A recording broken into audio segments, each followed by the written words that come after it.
Right after graduation, I finally married Gu Yashi, the Tsinghua Beijing heartthrob I'd relentlessly pursued for 5 years. Since childhood, he'd always been top of the class, everyone called him a prodigy, there seemed nothing he couldn't effortlessly master, yet this golden boy was forced to wed his most obsessive admirer, me, in the 5th year of our marriage. He achieved great career success and became the renowned CEO of Gu Corporation. Naturally, I became the envied Mrs.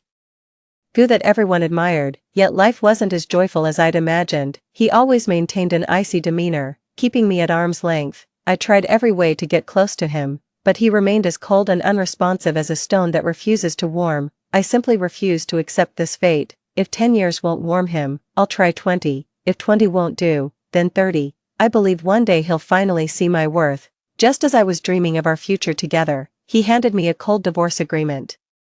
Shattering everything, a new chapter of fate begins here. When Xiaoyu, let's get divorced. His usually expressionless face was even colder than usual today. In disbelief, I snatched the divorce papers from him. Tears of weakness fell drop by drop onto it, fingertips trembling uncontrollably. Why? Did I do something wrong? Gu Yashi paused briefly. You did nothing wrong, but Xinxin is back, so you'd better just sign it. By Xinxin, that dreaded name has surfaced again. She's Gu Yashi's first love. And my decade-long nightmare. Countless times I'd dreamed of Bai Xinxin returning and me being thrown out on the streets. Who would have thought this day would actually come? Years ago, Bai Xinxin disappeared without a trace after recklessly going abroad. Gu Yashi tried searching for her multiple times, but never managed to get any leads. And now, against all odds, she's actually returned on her own. It was all just a dream. None of this ever truly belonged to me. Fine, have it your way. With a flourish of my pen, I signed the agreement, dropped it, and stormed out. Mrs. Gu, look out. Bang, a speeding truck came barreling toward me, sending me flying on impact. I crashed heavily onto the ground, hearing the sharp, unmistakable sound of bones snapping. In that split second, his icy cold face flashed before my eyes. I regret it. If there's a next life, I wouldn't marry him again. Rain poured from the sky, each drop mercilessly pelting my body. The excruciating pain slowly numbed me. Gradually, my heartbeat ceased. Gu Yashi, loving you hurts too much. If there's a next life, when Xiaoyu will never love you again. Just like that, I sank into endless darkness as physical sensations began fading with time. I thought my life had ended right there. But who would have thought? I'd been reborn. The rustling sounds of playful scuffling woke me from my dream, and when I opened my eyes, I'd actually returned to my high school days. When Xiaoyu, if you're not interested in studying, stop pestering me to tutor you every day. The person speaking turned out to be none other than Gu Yashi from my high school years. I rubbed my eyes hard. Exactly. He still wore that icy expression, his eyes filled with nothing but annoyance toward me. Didn't I die in a car accident? I looked around, everything remained exactly as I remembered. Tisk, ouch, my arms bruised from pinching myself. Looks like I've really been reborn. I gazed at him coldly. Images of him forcing me to sign flashing through my mind, a flicker of hatred rising unbidden in my heart. I've been bothering you all this time, Gu. From now on, I'll handle my coursework alone, no more trouble. Gu Yashi stared bewildered as I cleared my desk and retreated to my own seat. My high school desk mate Nana gaped. Since when do you peel yourself off Gu Yashi's tutoring? Did you catch a fever or something? I intercepted her outstretched hand midair. I'm fine. But studying is my own responsibility. I don't want to bother others anymore. During PE class, pair up in twos, complete the first 3 sets of core exercises first, no need to clean up the field. Before the words even finished, everyone around started scrambling to form teams. I grabbed Nana's hand. We're teammates today. She looked at me in surprise. With this golden opportunity, you're not going after Gu Yashi. I gave a wry smile. Nah, he wouldn't want me on his team anyway. Meanwhile, Gu Yashi's gaze instinctively darted around when he failed to spot me, a flicker of surprise flashing through his eyes. Monitor Wu Hao teased, what's gotten into Wen Xiaoyu lately? She used to cling to you like glue, practically welding herself to your seat after class. Did she suddenly have a change of heart? Gu Yashi averted his eyes, though not without a trace of irritation. It's actually peaceful without her around. I know that remark was deliberately aimed at me. But rest assured, I'll never beg for your love again in this lifetime. After a whole day of clear skies, rain poured down right at dismissal time. As usual, I slung my backpack over my shoulder and headed downstairs for home. there stood Guyashi leaning against the doorway just like in our past life. I knew he was waiting for me to obediently hand him my umbrella. In our previous life, I'd always give him my umbrella whenever it rained. Walking home soaked myself, not this time. I pretended not to see him, opened my umbrella and walked right past without so much as a backward glance. When I pretended not to hear and walked straight away, she actually left, Wuhao quipped, slinging his arm over Guyashi's shoulder while staring at him. Guyashi's eyes burned with irritation as he shot him a frosty glare. Maybe she didn't see you, Wuhao chuckled. Remember how when Xiaoyu used to camp by the door whenever it rained? Terrified you'd get wet, she was so into you. Yet today in PE, she didn't even beg to be your partner. Could she have found someone else? At these words, Guyashi glanced toward where I'd left, his expression betraying slight discomfort. Found someone else, great. Now I won't have to deal with her pestering me every day. But you stopped having your driver pick you up from school just because she kept pestering you to walk home together every day. Now it's pouring rain and you don't even have an umbrella. How are you getting home? Guyashi instantly bristled with anger. So what? I'm waiting for the rain to let up, not for her. The moment the words left his mouth, Guyashi charged into the downpour with his backpack held overhead, deaf to Wuhao's desperate shouts behind him. Our class representative Guyashi is absent with a high fever today. The monitor will write today's review materials on the blackboard later. I looked at that empty seat with mixed emotions swirling in my chest. Come to think of it, he rarely ever got sick. For those 10 years, I cared for him meticulously. Later he became robust and healthy, while I was constantly plagued by minor ailments. Who would have thought he'd get sick just because I didn't bring him an umbrella once?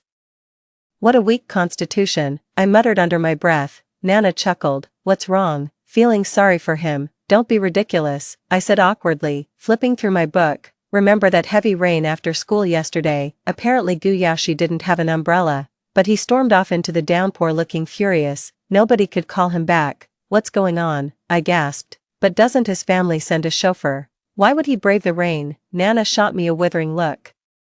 Because someone kept insisting on walking home with him and told his driver not to come, ring any bells. I hadn't forgotten, but last time around, I'd just casually mentioned it. How did his driver actually stop showing up? Could it be that I'd been reborn? Truth be told, I rarely saw their family driver after that. Guyashi mentioned the driver had personal matters to attend to and took some time off. Back then, I was secretly thrilled, since we lived in the same direction.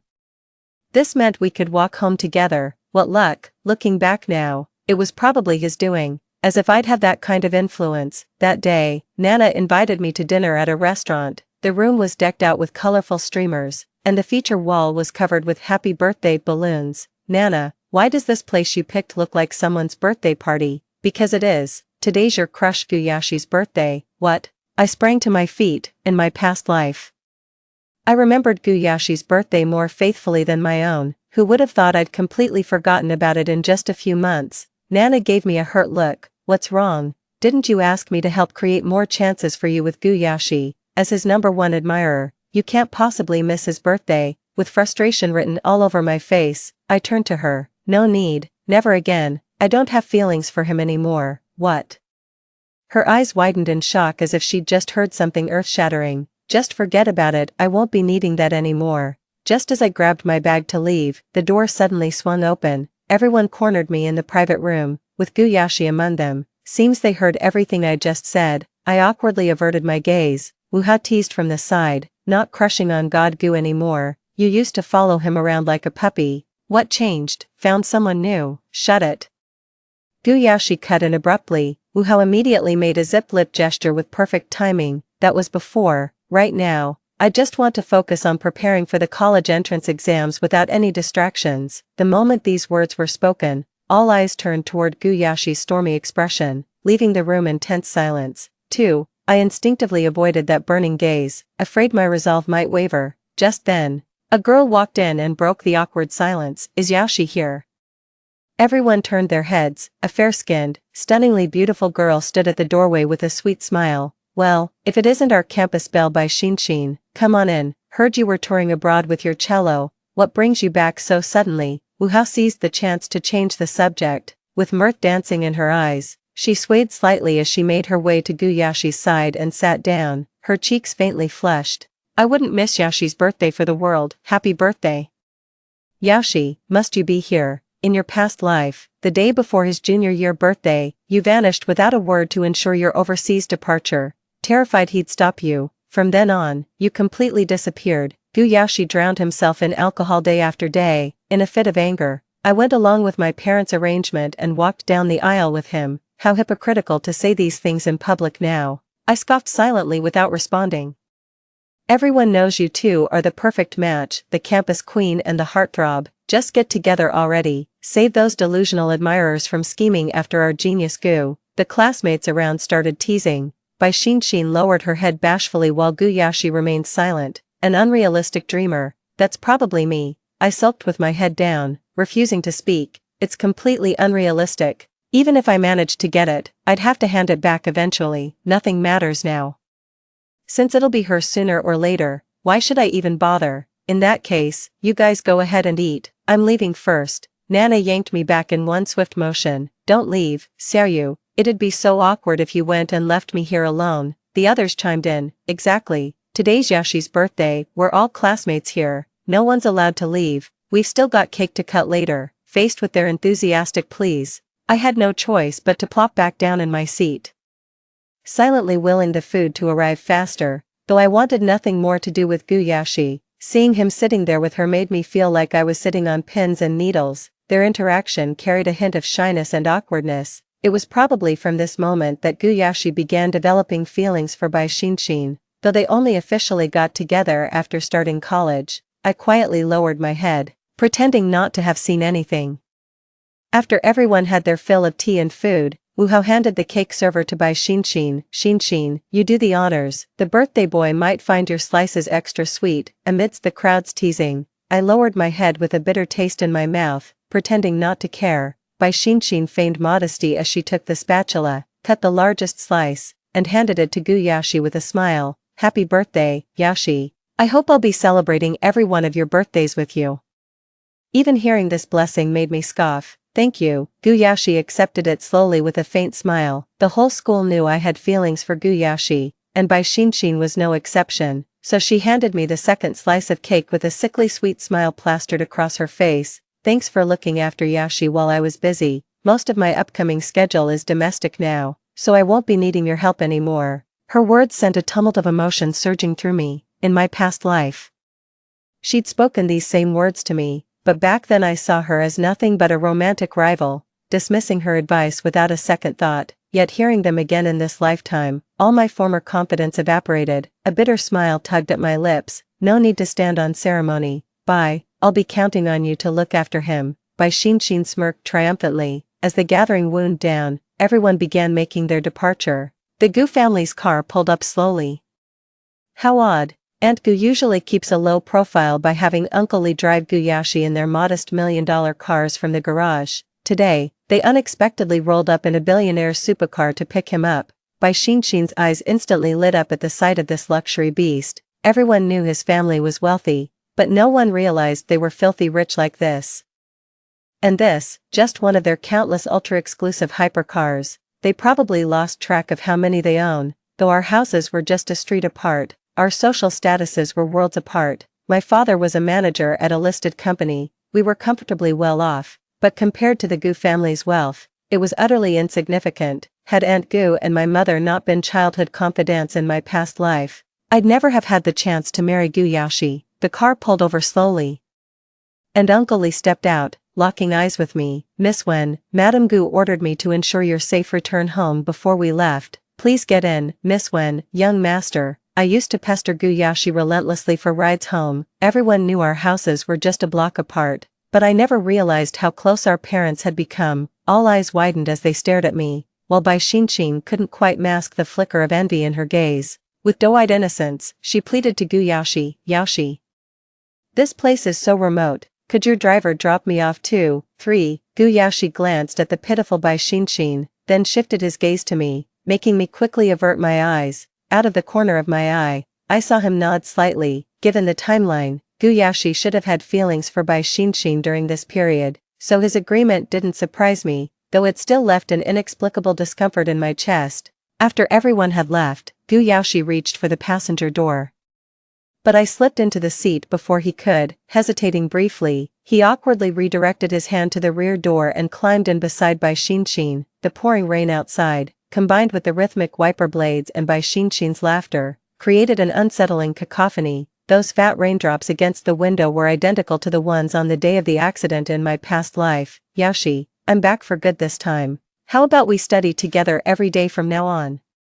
Gu Yashi gave a faint smile before changing the subject. Did you adjust well abroad? She pouted dramatically. Don't even ask. The food was terrible. I lost so much weight these past 6 months. And what's worse, Bai Xinshin chattered endlessly about her overseas adventures, batting her eyelashes while using exaggerated tones and expressions to keep Yashi's attention. Glancing through the rearview mirror, I caught sight of an uncharacteristic smile on his face. Even the coldest souls can't help but curve their lips when facing what they truly cherish. During those years of marriage, he'd either glare at me coldly or maintain complete indifference. I'd never seen this tender side of him before. For a moment, I was completely mesmerized. Just then, Gu Yashi seemed to sense my gaze. His eyes suddenly flicked to the rearview mirror. A sly glint flashed through his eyes as his smile twisted into a smirk. I froze for several seconds before flusteredly turning toward the window, a fine sweat breaking across my forehead. It's so dark out. He probably didn't get a good look at me. The car finally pulled up outside her apartment, right on cue. The rain outside considerately stopped. Talk about meant to be, even the heavens conspire to give them chances. Gu Yashi personally escorted her all the way to the apartment entrance, where they stood chatting animatedly for quite some time. Sitting silently in the car, I watched them laugh and talk, feeling an indescribable pang of bitterness. The entire ride passed in complete silence, the air thick with unbearable tension. Unable to bear the awkwardness any longer, Uncle Li was the first to break the strange atmosphere. Is Xiaoyu under a lot of academic stress lately? Does she stay at school to study after class? I've noticed you two haven't been coming home together much recently. I smiled politely. Our schedules probably just don't align, Gu Yashi suddenly remarked with sarcasm. Not completely misaligned though. Like that rainy day, I saw you walking quite briskly. I shot Gu Yashi an annoyed look, yet he wore an expression of pure innocence. Damn it, he did that on purpose. Exactly. When the young master came home soaking wet that day, Madam thought he'd accidentally fallen into the swimming pool. I burst out laughing when I saw his sour expression and continued. We might not see each other much anymore, so please keep picking him up from school on time. Uncle Li looked startled. Miss Wen, did something happen between you two? Uncle Li, his sudden interruption actually came as a quiet relief to me. Since they're busy, forget it, Gu Yashi snapped impatiently. Typical 18-year-old Gu Yashi, still so childish. Uncle Li stole a glance at the sullen Gu Yashi. Understood. I'll pick up your young master right on time. The final test scores are finally out. This time I didn't obsess over him. I channeled all my energy into studying instead. Turns out studying is way more rewarding than chasing love. A satisfied smile spread across my face as I stared at the score on the screen. This time around, I won't have to bend over backwards just to attend the same school as him. With these scores, I've got my pick of top-tier universities. Nana exclaimed from behind. Xiaoyu, you actually scored this high. Did you secretly pester Gu Yashi for tutoring? Sometimes silence is the funniest response. Absolutely not. I meant what I said. No means no. Really, I heard Bai Xinshin has been seeking out Gu Yashi quite frequently lately. I instinctively paused for a moment. Oh, really? Doesn't seem to have anything to do with me. I quietly folded the test paper and stuffed it into my bag, pretending not to care. Nana pursed her lips helplessly at my feigned composure. Someone's definitely not over it. She continued, by the way, which university are you applying to? In my past life, after learning Gu Yashi aimed for Tsinghua/Beida, I began pulling all-nighters studying relentlessly. By some miracle, I barely scraped through the cutoff scores and got into Tsinghua/Beida with him. Just my luck. Right after enrollment came the devastating news that he was dating Bai Xinshin. Looking back now, I was acting like a complete clown. Utterly ridiculous. All that single-minded effort probably only moved myself. Though Tsinghua and Peking are China's top universities, they were never my dream schools to begin with. I want to study architecture, so I applied to Southwest University. The words just spilled out this time. Southwest University is one of China's top-tier architecture schools. I didn't take the chance in my past life, but this time I'm going for it. Nana looked at me with utter disbelief. Damn girl, when you become a famous architect, Don't forget your old desk buddy here, I laughed. You bet I won't. Just then, Guyashi happened to pass by and returned to his seat deep in thought. The next afternoon, while passing the stairwell, I unexpectedly heard a familiar voice. Yashi, which university are you aiming for? I want to go to the same school as you. I peeked through the door crack. Bai Shinshin stared at Guyashi with flushed cheeks, her voice brimming with tenderness. I haven't decided yet, probably Tsinghua or Peking University. Bai Shinshin's eyes lit up as she looked at him. Really, great minds think alike. I want to get into Tsinghua or Peking University too. Guyashi remained silent, saying nothing. Seeing no reaction from him, Bai Shinshin bit her lip nervously before continuing in a vulnerable tone. Yashi, I like you. I know you must have noticed. I never had the courage to say it because I thought the guy should make the first move, but with the college entrance exams right around the corner, I'm afraid I'll miss my chance. Yashi, if we both get into Tsinghua or Peking U, will you be my boyfriend? Guyashi froze instantly upon hearing this torrent of words. My heart felt like it was being squeezed violently, though I'd known this truth all along. Hearing Bai Shinshin's confession firsthand still left an indescribable bitterness in my heart. Xiaoyu, what are you doing here? Nana's sudden voice startled me, sending my textbook scattering across the floor. The two inside seemed to sense movement outside, their gazes snapping toward the door. Flustered, I immediately crouched down to gather the fallen textbooks. Just then, Guyashi appeared to have heard my name and approached with a frown, only to be sharply called back by Bai Shinshin. Yashi, you still haven't answered me. Will you be with me after we start college? Bai Shinshin's innocent eyes brimmed with anticipation. I'm busy right now. Let's talk about this another time. The moment the words left his mouth, Guyashi bolted out the door in a hurry. As the door opened, Nana crouched on the floor, meticulously gathering the scattered textbooks. He glanced around the empty hallway, finding no one else in sight. His face fell instantly. It's just you. I guiltily shrunk further into myself. Then who did you expect? Nana stared at him with feigned composure, terrified he might notice any slip, but I clearly heard voices outside just now. Nana stood up abruptly, cutting him off. You misheard, there's nobody here but me. With that, Nana turned and walked away. I quietly shrank further behind the door. In our past life, I pestered you relentlessly and even forced you to marry me. You must have hated me terribly. Now in this lifetime, this precious moment belongs solely to you too. I think you should have this back. On the day of the college entrance exam, I left home unusually early. Miss Wen, get in. Uncle Lee, what are you doing here? My eyes instinctively darted toward the car, its tinted windows completely obscuring the interior. Madam said today's the college entrance exam. Walking to school normally counts as exercise, but we can't afford any delays today. She specially sent me to pick you up. Aunt Shojin, Guyashi's mother, had always been fond of me since childhood. Our families often got together back then. I still remember Aunt Shojin joking about arranging a childhood betrothal between me and Guyashi, though nothing was formally documented. In our past life, she truly did help fulfill my secret wishes. Though I wanted to keep my distance from Guyashi, I couldn't possibly disregard Aunt Shojin's kindness. Thank you so much, Aunt Shojin. My hand instinctively reached for the passenger door handle when Uncle Lee suddenly stopped me. Miss Wen, I'm afraid you'll need to sit in the back with the young master. The front seat has important documents we're delivering to President Gu. Silently withdrawing my hand, I reluctantly opened the rear door instead. The moment I saw him, my heart skipped a beat involuntarily. Sunlight streamed through the car window, illuminating his chiseled profile, the strong jawline and strikingly straight nose. I stole glances at him from the corner of my eye, his razor-sharp jawline giving him an air of icy detachment. I suppressed the inexplicable flutter in my chest and averted my gaze. Uncle Lee stole a glance at us during the red light, cleared his throat and spoke. I heard the young master is aiming for Tsinghua or Peking University. Which school are you considering, Miss Wen?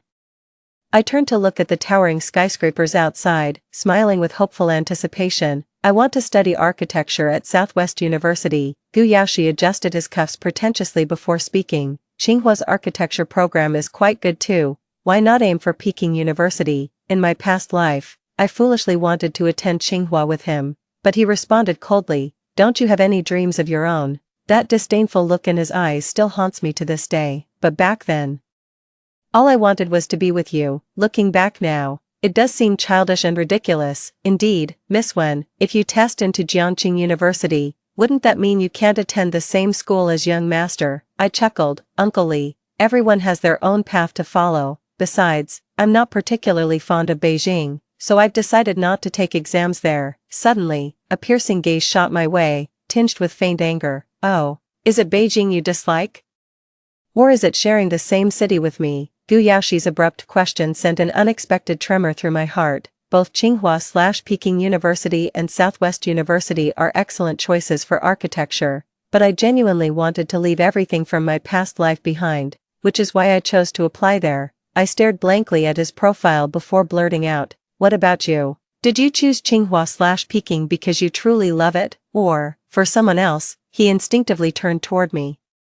Our eyes met briefly before I quickly looked away. "So it was you standing outside the corridor that day, wasn't it?" Gu Yaoxi fixed me with piercing eyes as he demanded answers. In our past lives, he and Bai Xinxin announced their relationship almost immediately after starting college. Anyone who says they didn't plan to attend Tsinghua together is lying through their teeth. If that's the case, does it even matter to you whether I go to Tsinghua or not? I lowered my head silently without uttering a word. After rebirth, I devoted myself entirely to preparing for the college entrance exam. This time, I finally chose the path I was meant to take. "Seryu, there's mail for you. Could it be your admission letter?" Mom handed me the package as she spoke. It was indeed Southwest University's admission letter. "Mom, I got in. I really got in." Deep down I knew my scores guaranteed admission to Southwest University. But seeing that acceptance letter still sent waves of joy rushing through me. Mom chuckled. "Aunt Xiaojun just called, her son got into Southwest University too. Now you two can be classmates again." Her words hit me like a bolt from the blue. "What?" I sprang to my feet. "What's gotten into you? Didn't you always love playing with Yaoxi? Southwest University is all the way in Jiangqing. I'd be worried sick with you there alone. That boy Yaoxi's been steady as a rock since childhood. Having him with you would put my mind completely at ease." My head started spinning instantly. Wasn't he supposed to test into Tsinghua or Peking University? How could he possibly have applied to the same school as me? Could there have been a mistake when submitting my college preferences? 1,000 questions flooded my mind as I bolted out the door. "Congratulations, Seryu, you got into Southwest University just as you hoped." The teacher beamed at me with proud satisfaction. Yet I couldn't muster a proper smile, only managing a faint upward twitch of my lips. "Thank you, Professor. But I just heard Gu Yaoxi got accepted by Southwest University too. How come? Wasn't he applying to Tsinghua or Peking University?" The teacher smiled helplessly. "That was the original plan. But somehow he suddenly changed his application preferences." 5. Why on earth would Gu Yaoxi change his preferences out of the blue? And he switched to the exact same school as me. My gut tells me this is no coincidence. After finally finding a way out of this mess, he had to ruin it. I'm going to get to the bottom of this. As I reached the second floor, I spotted Bai Xinxin and Gu Yaoxi standing there, seemingly in the middle of an argument. I quickly ducked aside and watched stealthily. "We agreed to apply for Tsinghua or Peking University together. Why did you change your application without telling me?" Bai Xinxin's accusatory tone visibly irritated Gu Yaoxi. He replied coldly, "Choosing which university to attend is my decision alone. I don't owe anyone an explanation." Logically, Gu Yaoxi should have been quite fond of Bai Xinxin at this point. Why was he being so distant? Bai Xinxin was sobbing desperately, but Gu Yaoxi showed no intention of comforting her and turned to leave. But as he turned, he spotted me quite unexpectedly. He froze momentarily, following his gaze. Bai Xinxin locked eyes with me, her own instantly burning red with emotion. "Was it you, this persistent ghost, who manipulated him into changing his application and pestering him to enroll at the same university as you?" I sighed, looking at this paranoid woman seeing enemies everywhere, and felt an unexpected pang of pity. But Bai Xinxin in my past life wasn't like this. She carried herself with such arrogant pride, never once deigning to acknowledge my existence. With just one snide remark from her, she could effortlessly deepen Gu Yaoxi's contempt for me. "Never thought it would come to this. This is news to me too. I had nothing to do with it," I said coldly. My indifferent attitude seemed to wound her pride, and she suddenly screamed hysterically, "You're lying. How could you have nothing to do with it? Why else would he turn down the top university just to attend the same college as you? Don't you dare say you're not involved." Though Bai Xinxin was acting crazy, every word of her accusation hit right at the core of my doubts, leaving me momentarily speechless. This is way too coincidental. I'm starting to think his decision to alter the application might actually have something to do with me. but why would he? I instinctively glanced his way. He seemed to notice my gaze, his eyes sweeping past me indifferently before landing on Bai Xinxin with detached coolness, utterly devoid of any lingering emotion. Let me make this clear one last time. This is my decision, and it has nothing to do with anyone else. As for what you mentioned earlier, I'm sorry, but I don't feel that way about you. Bai Xinxin, the campus belle accustomed to universal admiration, found Gu Yashi's blunt rejection utterly unbearable. She stared at him in disbelief, her eyes glistening with unshed tears, lips trembling uncontrollably. Why, is this because of her? She screamed hoarsely, these hauntingly familiar words. I'd hurled the same accusation at him in our past life, never imagined in this lifetime. Our roles would reverse with me becoming his unattainable white moonlight, his lashes dipped, veiling the faint tremor in his gaze before resuming their customary frosty detachment, his icy indifference shattered by Xinxin completely, covering her face with her sleeve in disgrace. She fled toward the stairwell, yet Gu Yashi showed no intention of chasing after her. I said coolly, is Bai Xinxin telling the truth? Even I know you've always aimed for Tsinghua or Peking University. But suddenly switched to Southwest. Don't tell me it's just a coincidence. It was summer break. The school corridors stood empty except for a few teachers wrapping up college entrance exam paperwork in their offices. My voice echoed distinctly through the deserted hallway. Gu Yashi turned to face me, his eyes dark as ink, slowly closing the distance between us. What if it is? What if it isn't? What exactly do you want to hear from me? His profound eyes sparkled like they held constellations within. The dying sunlight bathed his silhouette, gilding his frame with a dazzling radiance that shimmered brilliantly. I gazed at him quietly, lips parting slightly as if to speak yet holding back. The turmoil in my eyes didn't escape his notice. Their eyes locked in a brief, wordless exchange. Taking a few steps back, I let out a cold chuckle. I'm just surprised. The Gu Yashi I knew was dead set on getting into Tsinghua or Peking University. He leaned down, his breath brushing my ear. Seems you know me rather well. His deep voice sent my heart into turmoil. Stumbling backward in panic, I accidentally kicked over a flower pot. He reached out and caught me firmly. Our eyes locked. I couldn't tear my eyes away, feeling a sudden flutter in my chest. After pursuing someone relentlessly for 10 years and sharing a bed for 5. How could we not know each other intimately? The dimming twilight in the hallway couldn't conceal the sorrow slowly welling up in my eyes. Gu Yashi frowned slightly, gradually released my hand, and averted his gaze. Don't overthink it, any place is the same to me, and you're right, there's nothing special about Capital City. Let's just say, I've grown fond of Riverside. Gu Yaoshi was raised by his grandmother in Riverside until transferring here after high school. His attachment to that city makes perfect sense. What's done is done, pressing further won't change a thing. In that case, I must have been overanalyzing. Sorry for disturbing you today. I'll take my leave now. Fate truly loves playing tricks. In my past life, I had to run breathlessly just to keep pace with him. This lifetime, I've exhausted every means to stay away, yet destiny shoved us back together. Am I doomed to be entangled with him for eternity after all? Jiangqing University. I weaved through the bustling crowd at Nanjing University, dragging my suitcase behind me. Cheers erupted from the basketball court. Curiosity drew me toward the commotion when suddenly, a strong hand yanked me backward. Ah, who's there? As I turned around, Gu Yaoshi stood lazily behind me, hands tucked in his pockets. After over a month apart, he looked noticeably leaner. The pristine white t-shirt accentuated his refined features. Haven't seen you in days.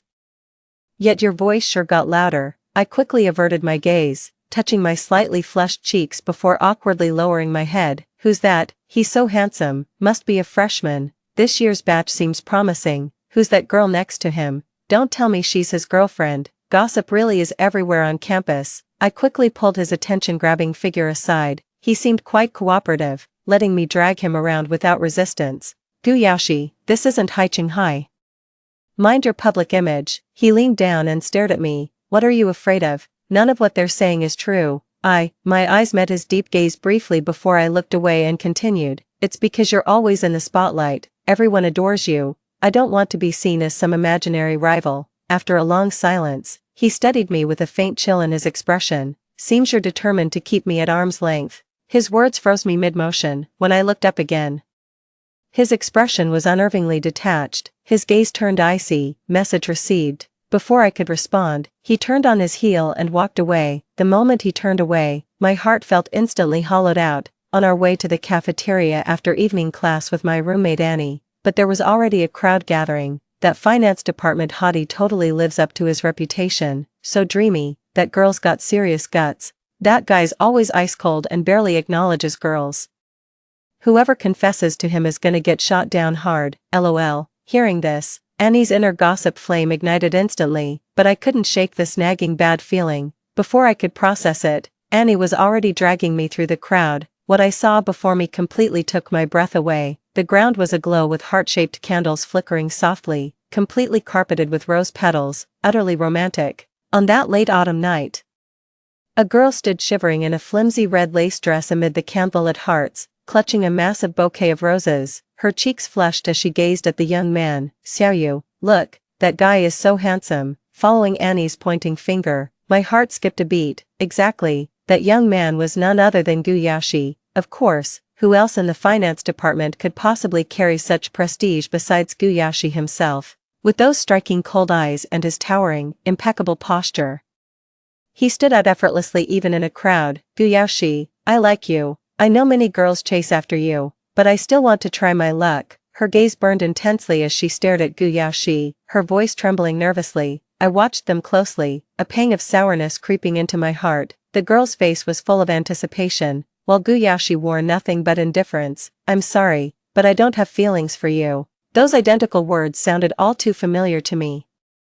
Gu Yashi seemed to sense my presence, his gaze instinctively shifting toward me. Our eyes met momentarily, brimming with unspoken complexity. The crowd followed his gaze toward me. "Xiaoyu, do you know him?" I lowered my eyes silently. "No." A flicker of disappointment crossed Gu Yashi's eyes as he murmured softly, "Sorry, I'm not looking for a relationship right now." With that, he walked away. He remained dazzling as ever, surrounded by admirers wherever he went, while I was just another face in the crowd. No wonder I could never win his affection no matter how hard I tried in my past life. It seems I'm truly not good enough for him. I absent-mindedly flipped through the books on the desk, feeling inexplicably restless. Suddenly, a commotion erupted in the classroom. 6. I glanced up indifferently. A young man leaned casually against the wall, his silhouette strikingly elegant and upright, broad shoulders tapering to a narrow waist, with impossibly long legs that turned basic black trousers into a showcase of perfect proportions.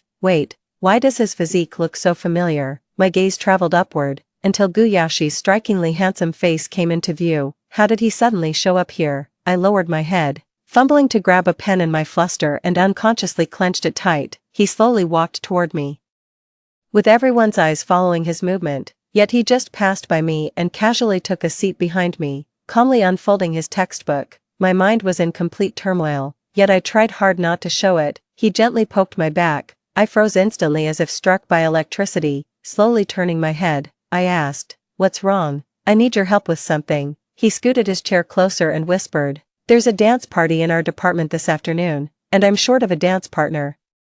His warm breath made my neck tingle. I quickly leaned forward and retorted without turning around, "Aren't you popular enough? Why ask me? I'm too busy." The sound behind me faded away. Gu Yashi bolted out of the classroom the moment the bell rang. I sat there for quite some time, only leaving quietly after everyone had gone. Just stepped out when I bumped into someone rounding the corner. Ouch, I rubbed my throbbing forehead. My heart skipped a beat when I looked up. Didn't you leave?" He took a deep breath. "You haven't given me your answer yet." "I told you, I'm busy." He slowly approached me, his intense gaze making me squirm. Jealous? Of course not. His penetrating eyes seemed to see right through me. Logically it was just some girl confessing to him that day, yet I felt this inexplicable pang in my chest. I looked away with wounded eyes. What right do I have to be upset? Even if it wasn't her, it'd be by Xin. His gaze lingered on me momentarily before curling into a faint smirk as he leaned in, eyes dropping to my lips. The gesture sent my heart racing, and I stumbled backward several steps. He looked at me earnestly. "There's nothing between me and Bai Xin, or anyone else. Stop overthinking it." And, his voice lowered, "Don't you dare pretend not to know me again." He reached out to ruffle my hair, but I dodged sideways to avoid his touch. He stared blankly at his hand frozen midair.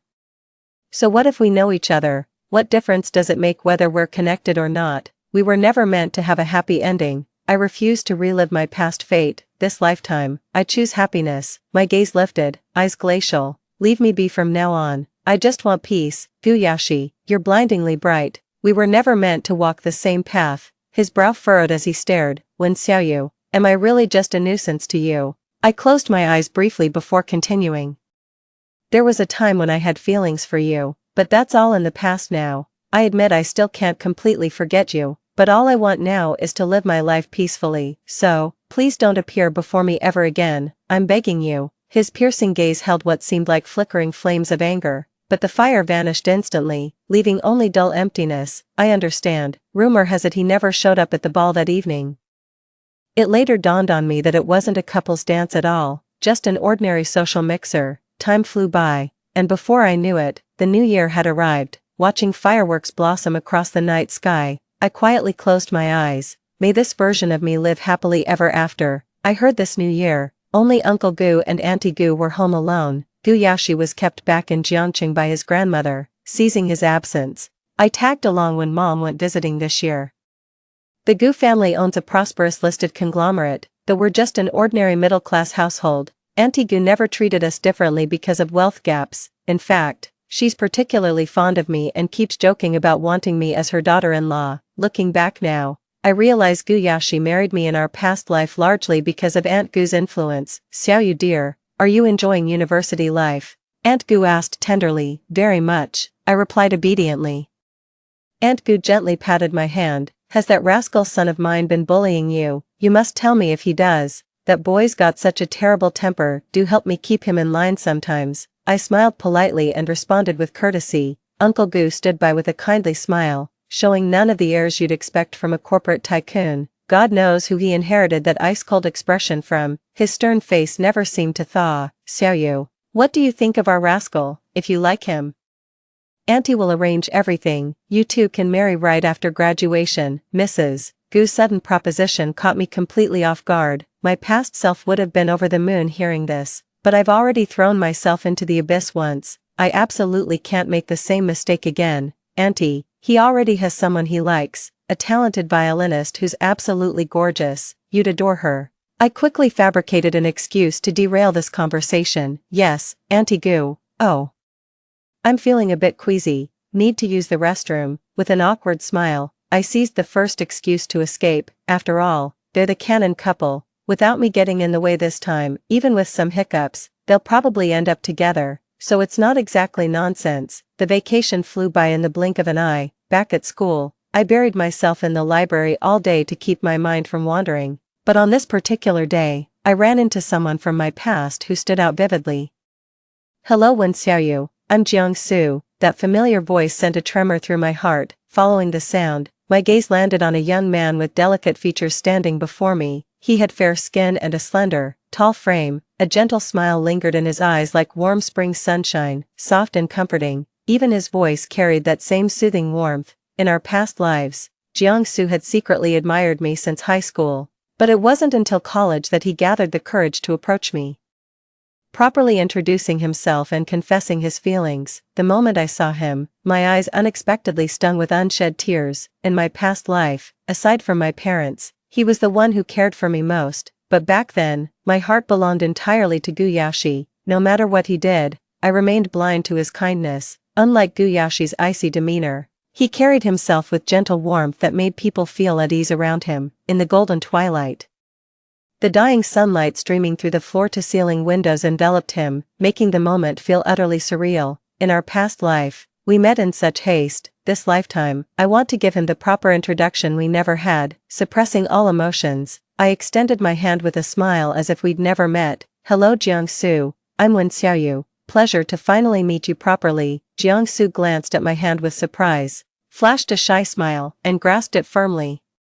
I'm really glad to meet you too. You went to Haiqing no? 1 Hai 2, right, I remember you. What brings you here? I asked knowingly. Jiangsu's eyes widened in astonishment. You know me. Lowering my head, I smiled knowingly. Your name rings a bell, he stammered. Because I like Southwest University, so I applied here. Actually, Jiangsu's dream was to attend Southern Film Academy and become an actor, but in our past life, he peeked at my college preferences and followed me to Tsinghua Peking University, reluctantly choosing finance, a major he never cared for. watching his flushed face. I understood everything perfectly. "Congratulations on getting exactly what you wanted," I murmured, gazing into his eyes. In my past life, my every thought revolved around Guyashi. His name never left my lips for more than 3 sentences. I'd once promised him we'd share a proper meal together someday, just us two.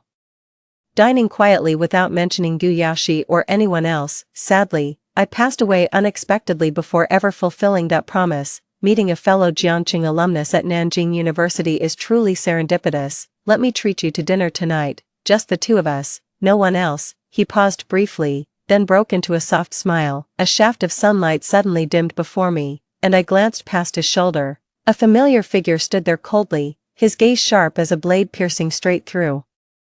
Indeed, it was Guyashi. The man's towering stature and extraordinary aura set him apart from others, radiating presence wherever he went like a beacon impossible to miss. He held a half-read book in his hands, apparently just passing by. Noticing my dazed expression, Jiangsu followed my gaze, but the moment his eyes landed on that person, his gaze dimmed with a barely detectable flicker of resentment. Lowering his eyes slightly with a tinge of disappointment, he murmured, "We can reschedule if you're busy. It's really no trouble." Guyashi remained rooted in place, as if waiting to hear my response. This might actually be a perfect opportunity. I took a slight breath and smiled faintly. "Running into you today made me really happy. There's this great Sichuan restaurant by the school gate, let's go there." Jiangsu looked at me with sparkling eyes, but Guyashi behind him had already walked away. That beam of sunlight found its way back to my face again.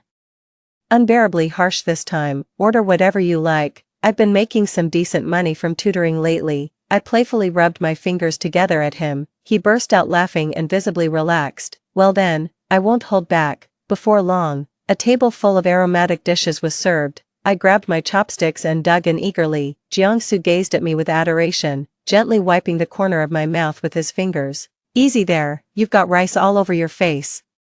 I looked back at him somewhat sheepishly, yet he continued watching me with that same tender expression, his lips curling into an affectionate smile. Sunlight streamed through the window, setting his hair aglow with golden highlights that momentarily captivated me. In my past life, he was never this proactive. Who knew Jiangsu would be so different this time around?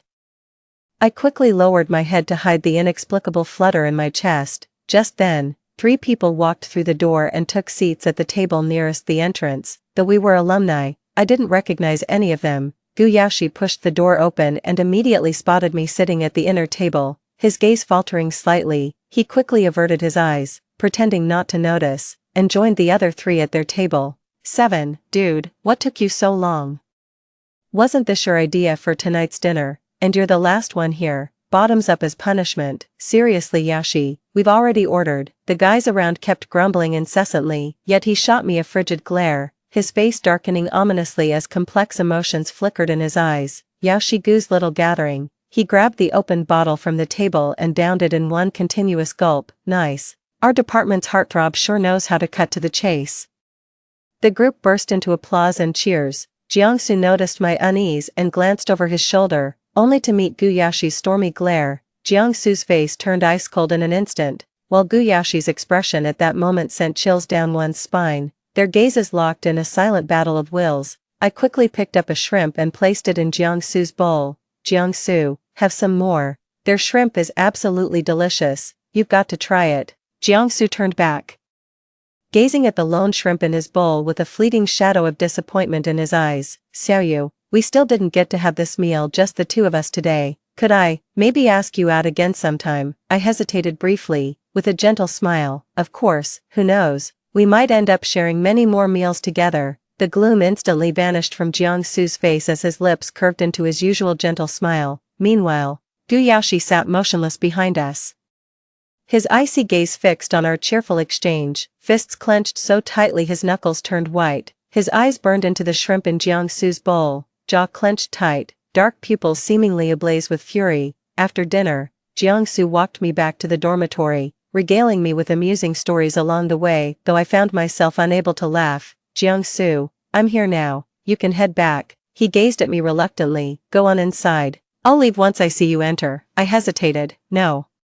Let me watch you walk away this time." In our past life, he'd always wait outside until every light in my room turned on before leaving whenever he walked me home. Jiangsu froze momentarily before a flicker of delight crossed his face. Alright, I'll follow your lead. With lingering glances over his shoulder, he walked away. I gave him a gentle wave and smiled warmly. Just then, a hand suddenly clamped over my mouth, dragging me to a secluded corner near the dormitory and pinning me against the wall. Guyashi, let me go. That faint scent of alcohol instantly gave him away. With just one hand, he pinned both my wrists against the wall, leaving me no chance to break free no matter how hard I struggled. He glared at me angrily, his breathing heavy, eyes burning with intense jealousy. Found someone new already? Seems I underestimated you. His face darkened ominously.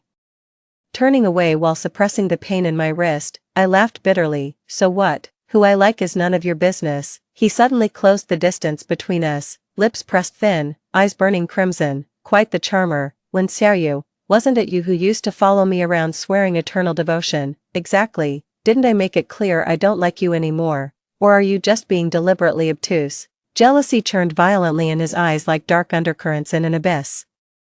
Unable to conceal the fury burning within, in our past life, he remained utterly indifferent toward me. Even when Jiangsu repeatedly provoked him after our marriage, he never reacted. What's gotten into him now? You couldn't care less when I was your wife. We're nothing to each other now. Yet you won't let any man come near me. What gives you that right? Guyashi, what exactly am I to you? And who are you to me? You've got no right to control me.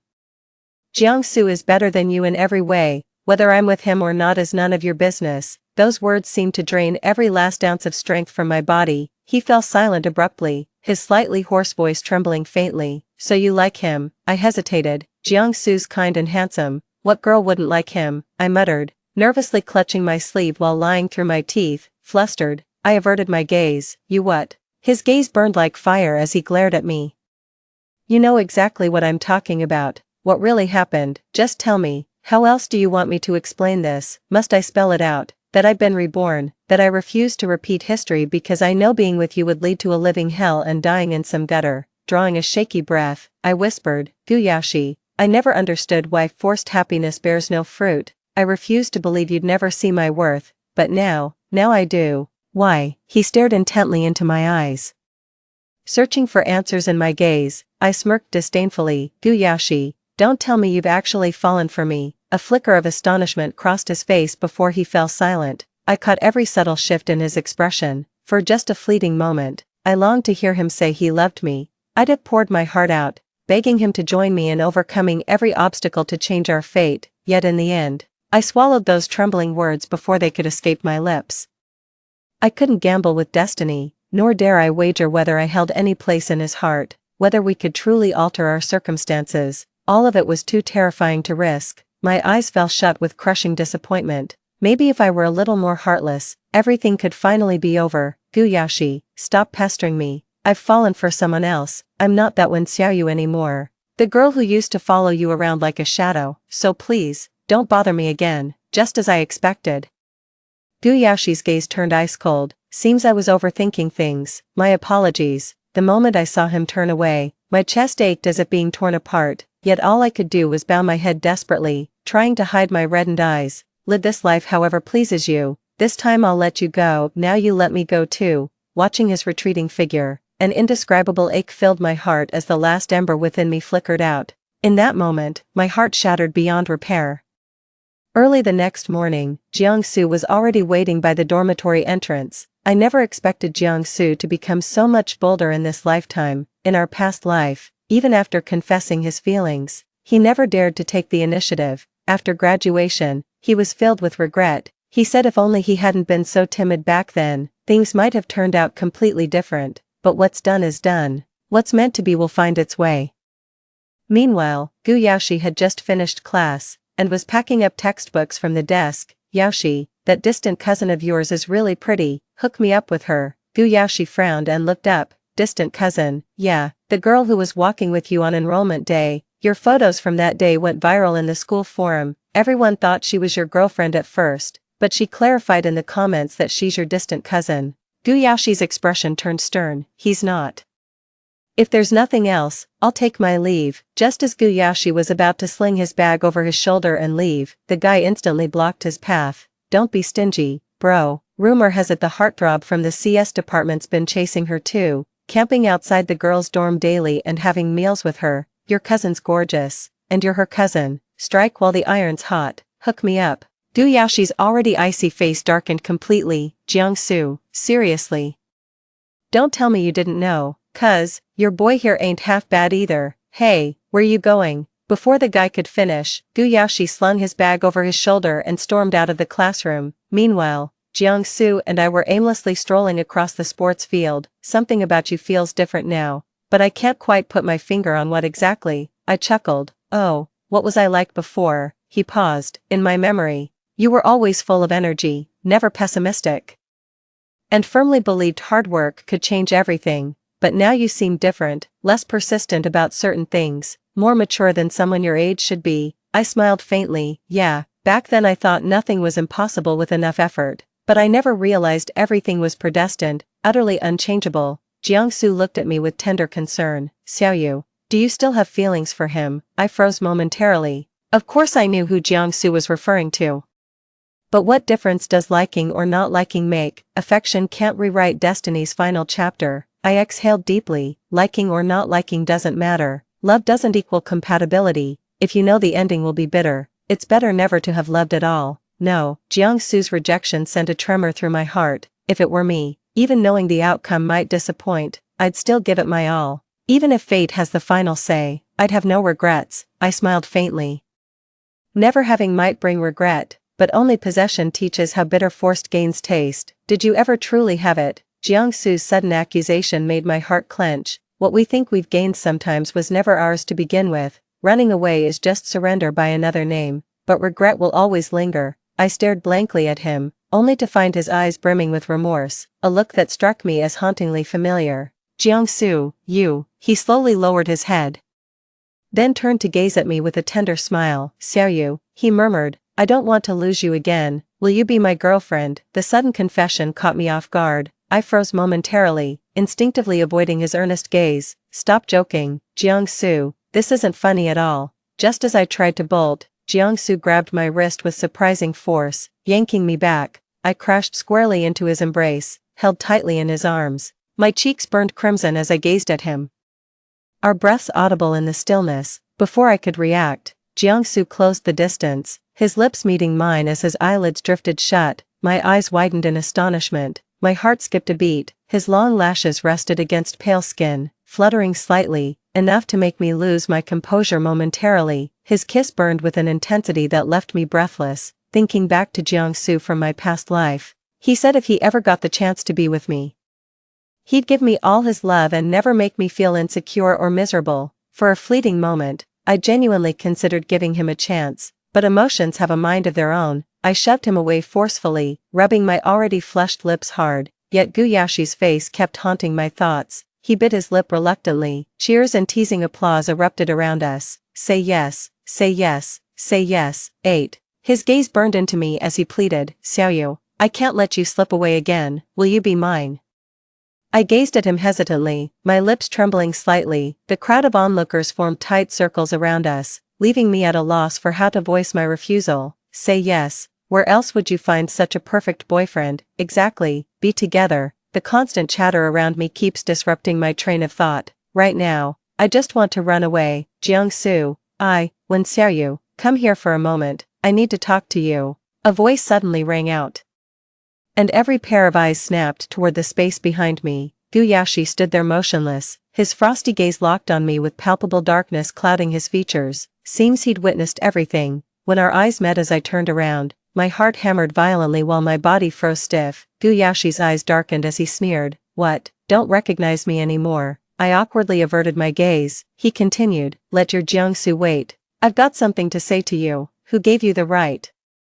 Jiangsu snapped angrily. Gu Yaoxi glared at him coldly, speaking with biting sarcasm. So the computer department's golden boy enjoys forcing people into corners. Can't you see she doesn't want to be with you? All eyes turned toward Jiangsu. He instantly saw red. You're the one being unreasonable. This is between me and her. Who do you think you are to interfere? The air froze instantly as their gazes locked. Sharp, piercing stares filled with fury. The onlookers shuddered involuntarily.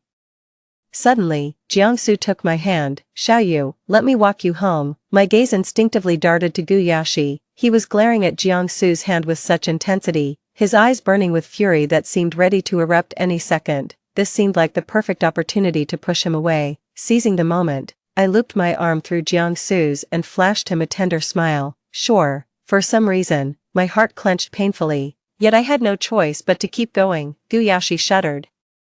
His face darkening with fury, Jiangsu shot him a disdainful glance and murmured, Gu Yashi, you've lost this round. He casually slung an arm around my shoulders, and I didn't pull away. Take your hands off me, or you'll regret it. The icy depths of Gu Yashi's eyes grew even more sinister. I'd never seen such ferocity in him before. It sent a chill down my spine. It felt like he'd pin Jiangsu to the ground any second. I quickly stepped between them, shielding Jiangsu as I warned. I'll handle my own problems. Have you forgotten what we agreed on last time? He stared at me incredulously, his eyes flickering to Jiangsu behind me before furrowing his brows. You're actually protecting him. I averted my gaze, at a loss for words. His eyes turned icy. Carry on then. He paused briefly before adding, remember to charge your phone before heading out next time. With that, he walked away without another word. I frantically pulled out my phone. Sure enough, it was dead. I gazed in the direction he'd left, my heart unexpectedly filled with bitter sorrow. No matter how Jiangsu called after me, I remained lost in thought. I wrenched my arm free from his tight grip, feeling tears well up as I walked away alone. A gentle breeze stirred as a light drizzle began to fall. The crowd that had gathered was conveniently dispersed. Ever since that day, he never crossed my path again until graduation. I caught wind of him a few times. None of your business, just scattered fragments here and there. On graduation day, Annie burst into the dorm room in a panic, gasping for breath as she grabbed my arm. Xiaoyu, come with me quick, Gu Yashi's in trouble. My mind went completely blank, ears ringing. What? How? Where is he now? Wasn't he perfectly fine just moments ago? He's been in a car accident, and you're listed as his emergency contact. Come with me now. He's at City Hospital. Xiaoyu. Before he could finish, I bolted out the door in panic and sprinted all the way to City Hospital. It felt like an invisible hand was crushing my chest, making it impossible to breathe. The city hospital was close, normally a 15-minute walk, but I made it in just 5. The emergency room floor was smeared with blood, nurses rushing everywhere. A sinking dread washed over me. The car crash victim is critical. We're short-staffed. You 3, follow me to the OR. My face turned deathly pale in an instant, as if drained of all color. With my last ounce of strength, I grabbed the nurse's arm, my whole body trembling uncontrollably as I spoke with a choked voice. Nurse, please save him. He can't die, miss. Please calm down. We'll do everything we can. The moment those words were spoken, everyone rushed anxiously into the operating room. Meanwhile, I collapsed like a limp rag on the floor, drained of all strength. Gu Yashi, you still owe me. I won't let you die. I closed my eyes as tears spilled unbidden from their corners. The surrounding sounds faded into obscurity, as if the entire world had emptied out, leaving only me. I lost track of how long I'd been sitting there. A familiar voice suddenly cut through the silence. I've been waiting for you. I whipped my head around in disbelief. There stood Gu Yashi, his clothes stained with blood, leaning on a cane as he gazed at me with a charming upward curve of his lips. Gone was his usual icy demeanor, replaced by an unexpected tenderness, perhaps from prolonged weeping. His figure appeared strangely blurred. I jerked upright, staggering slightly before regaining my balance, but in that moment, I threw caution to the wind and rushed forward to embrace him tightly.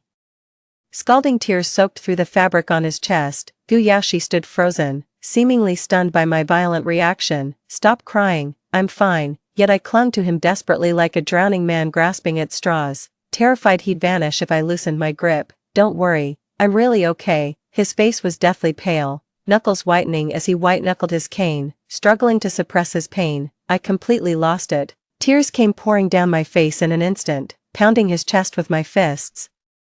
I yelled through sobs, you scared me to death. I thought you were really done for. I thought you were the one who got hit and nearly died in that operating room. Seeing me fall apart, his heart ached so much he could barely breathe. Slowly raising his hand, he gently wiped the tears from my face, though his movements seemed calm and deliberate. The slight tremble in his fingertips betrayed his panic. His Adam's apple bobbed slowly as he asked hoarsely, if it were Jiangsu today, would you be this worried about him? I yelled in confusion. Does that even matter? It matters. to me, he cupped my face, drawing closer with an intense gaze that seemed to scrutinize every micro-expression. I lowered my eyes, evading the heat of his stare, yet he tilted my chin up again, eyes blazing. When you, still refusing to admit I'm in your heart, the words struck like a boulder crashing through my chest, meeting his piercing gaze. I admit defeat in this moment.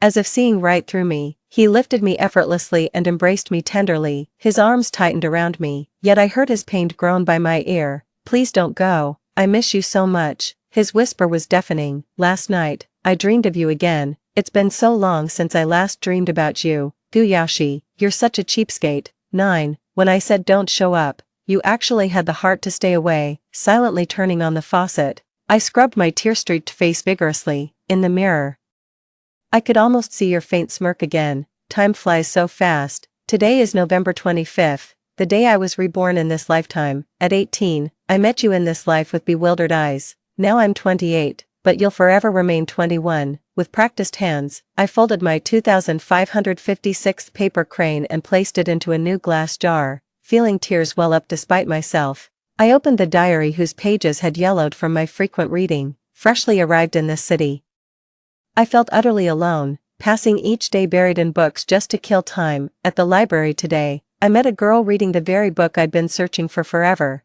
Just as I was about to approach her, she stood up and walked right past me. Her long hair cascaded through the air, lightly brushing against my fingertips with a lingering fragrance. I kept seeing her in the library for days, yet strangely, I couldn't muster the courage to speak to her. When the semester began, I discovered we were classmates, a realization that secretly delighted me. She always seems to have countless reasons to smile every day. Sitting quietly behind her, my mood would inexplicably brighten. Gradually she became part of my daily view, coming to study with me each day. Then one day, she confessed her feelings and asked me to be with her. Yet I was terrified. I reveled in her affection for me. I know it's selfish, but I couldn't help myself. I quietly closed the diary, weeping until I had no strength left. I thought it was all starting over, but I never realized you were you, and he was he. After that day, I began to live well. I know you'd want me to carry on. By the window, gentle breezes lift the sheer curtains, and my loose hair curls ever so slightly, just like your tender touch brushing through my hair. Story 2, a celebrity fainted on the high-speed train. At the scene,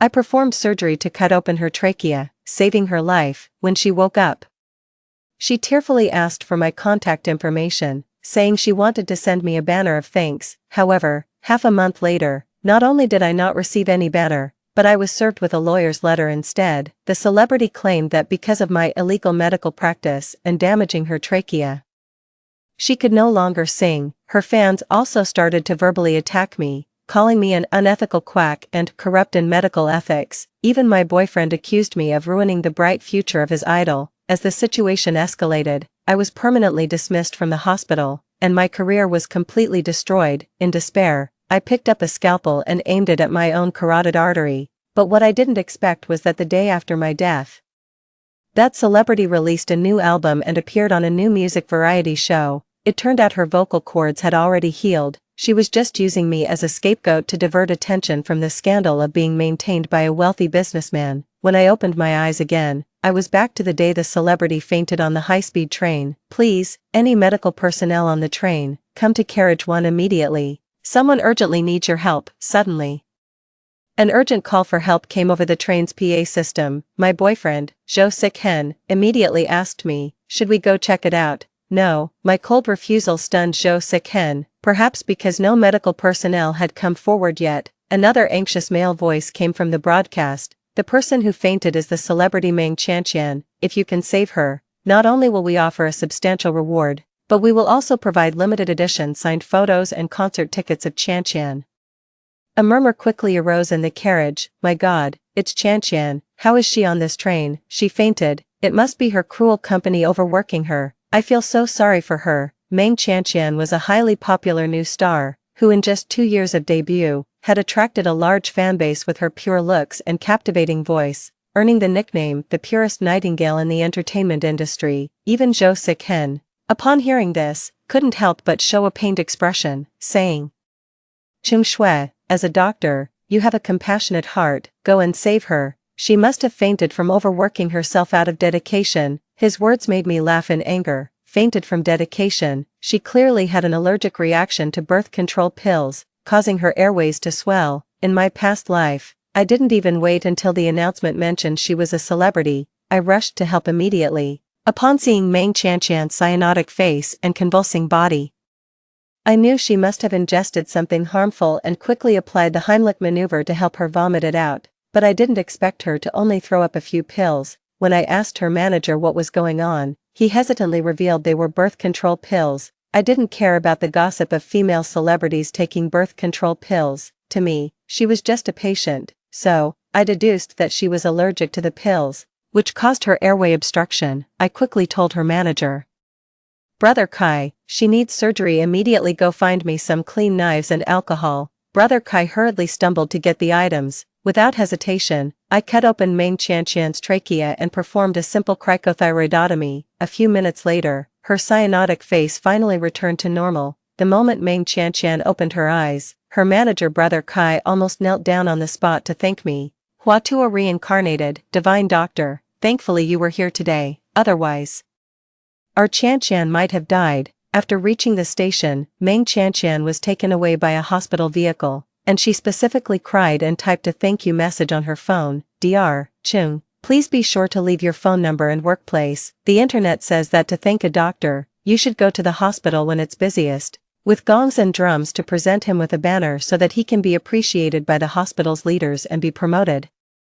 I was rendered speechless by the girl's naive and innocent words, but I finally sent her my contact details, advising her to rest well and to contact me if needed. But what I didn't expect was that half a month later, she indeed chose the busiest time to deliver something to the hospital. Unfortunately, it wasn't a banner, but a lawyer's letter. Her manager, Brother Kai, in front of many leaders, cursed at me. "You quack. It's all your fault for practicing medicine illegally and damaging our Qianqian's trachea. Now she can't sing anymore." I incredulously looked at him. "Wasn't it you who begged me to help save her? If I hadn't performed the surgery, she would have died." But Brother Kai just scoffed disdainfully. "What qualifications did you have to perform surgery on our Qianqian? Her annual insurance premium is in the 7 figures. If something goes wrong, can you afford to compensate? I've already consulted a lawyer. You didn't show any medical license at the time, and it was illegal out-of-state practice, a serious violation of the law. Our Qianqian still has over a dozen variety shows lined up, and new songs to release, but because of you, she can no longer sing." They said, "You must pay the price." My pupils dilated in shock. I could hardly believe that these words were coming from the same person who had once begged me, crying. I hurriedly sought out my boyfriend Zhou Sushuan, who had been on a business trip with me, hoping he could testify and explain on my behalf, but to my disappointment, Zhou Sushuan said disheartenedly, "Chung Shui, you should apologize. It was your lack of medical expertise that killed the purest songbird in the entertainment industry." Hearing this, Kai's voice grew even louder as he viciously berated me as a quack doctor. More and more patients gathered around, and even the leadership, with faces ashen, told me to take immediate leave to deal with the situation. But this was just the beginning. After I returned home, a video of Kai questioning me in the hospital was leaked. #unscrupulous quack doctor, #Meng Qianqian can no longer sing. These topics exploded across the trending searches. Meng Qianqian instantly became the most discussed and pitted female singer. Every day, people sent me private messages cursing me to die, and some even photoshopped images of my family's funeral. Meanwhile, my boyfriend Zhou Sushuan blocked me and visited Meng Qianqian in the hospital daily, claiming it was to atone for my sins. I couldn't take it anymore. I picked up the surgical knife I once knew so well and aimed it at my own carotid artery. Before my death, I left a suicide note to the press, hoping to tell the world in this drastic way, I was not wrong. But not only did Kai manage the situation to suppress my suicide note, but he also replaced the planned publication of my note with news of Meng Qianqian's miraculous recovery of her trachea, soon to return to the music scene. Countless fans cried with joy over her recovery. She tearfully said, "Perhaps it was Zhou Sushuan's care during this period that healed me, or perhaps seeing that quack doctor die, no longer harming others, has finally lifted the weight off my heart and allowed me to heal."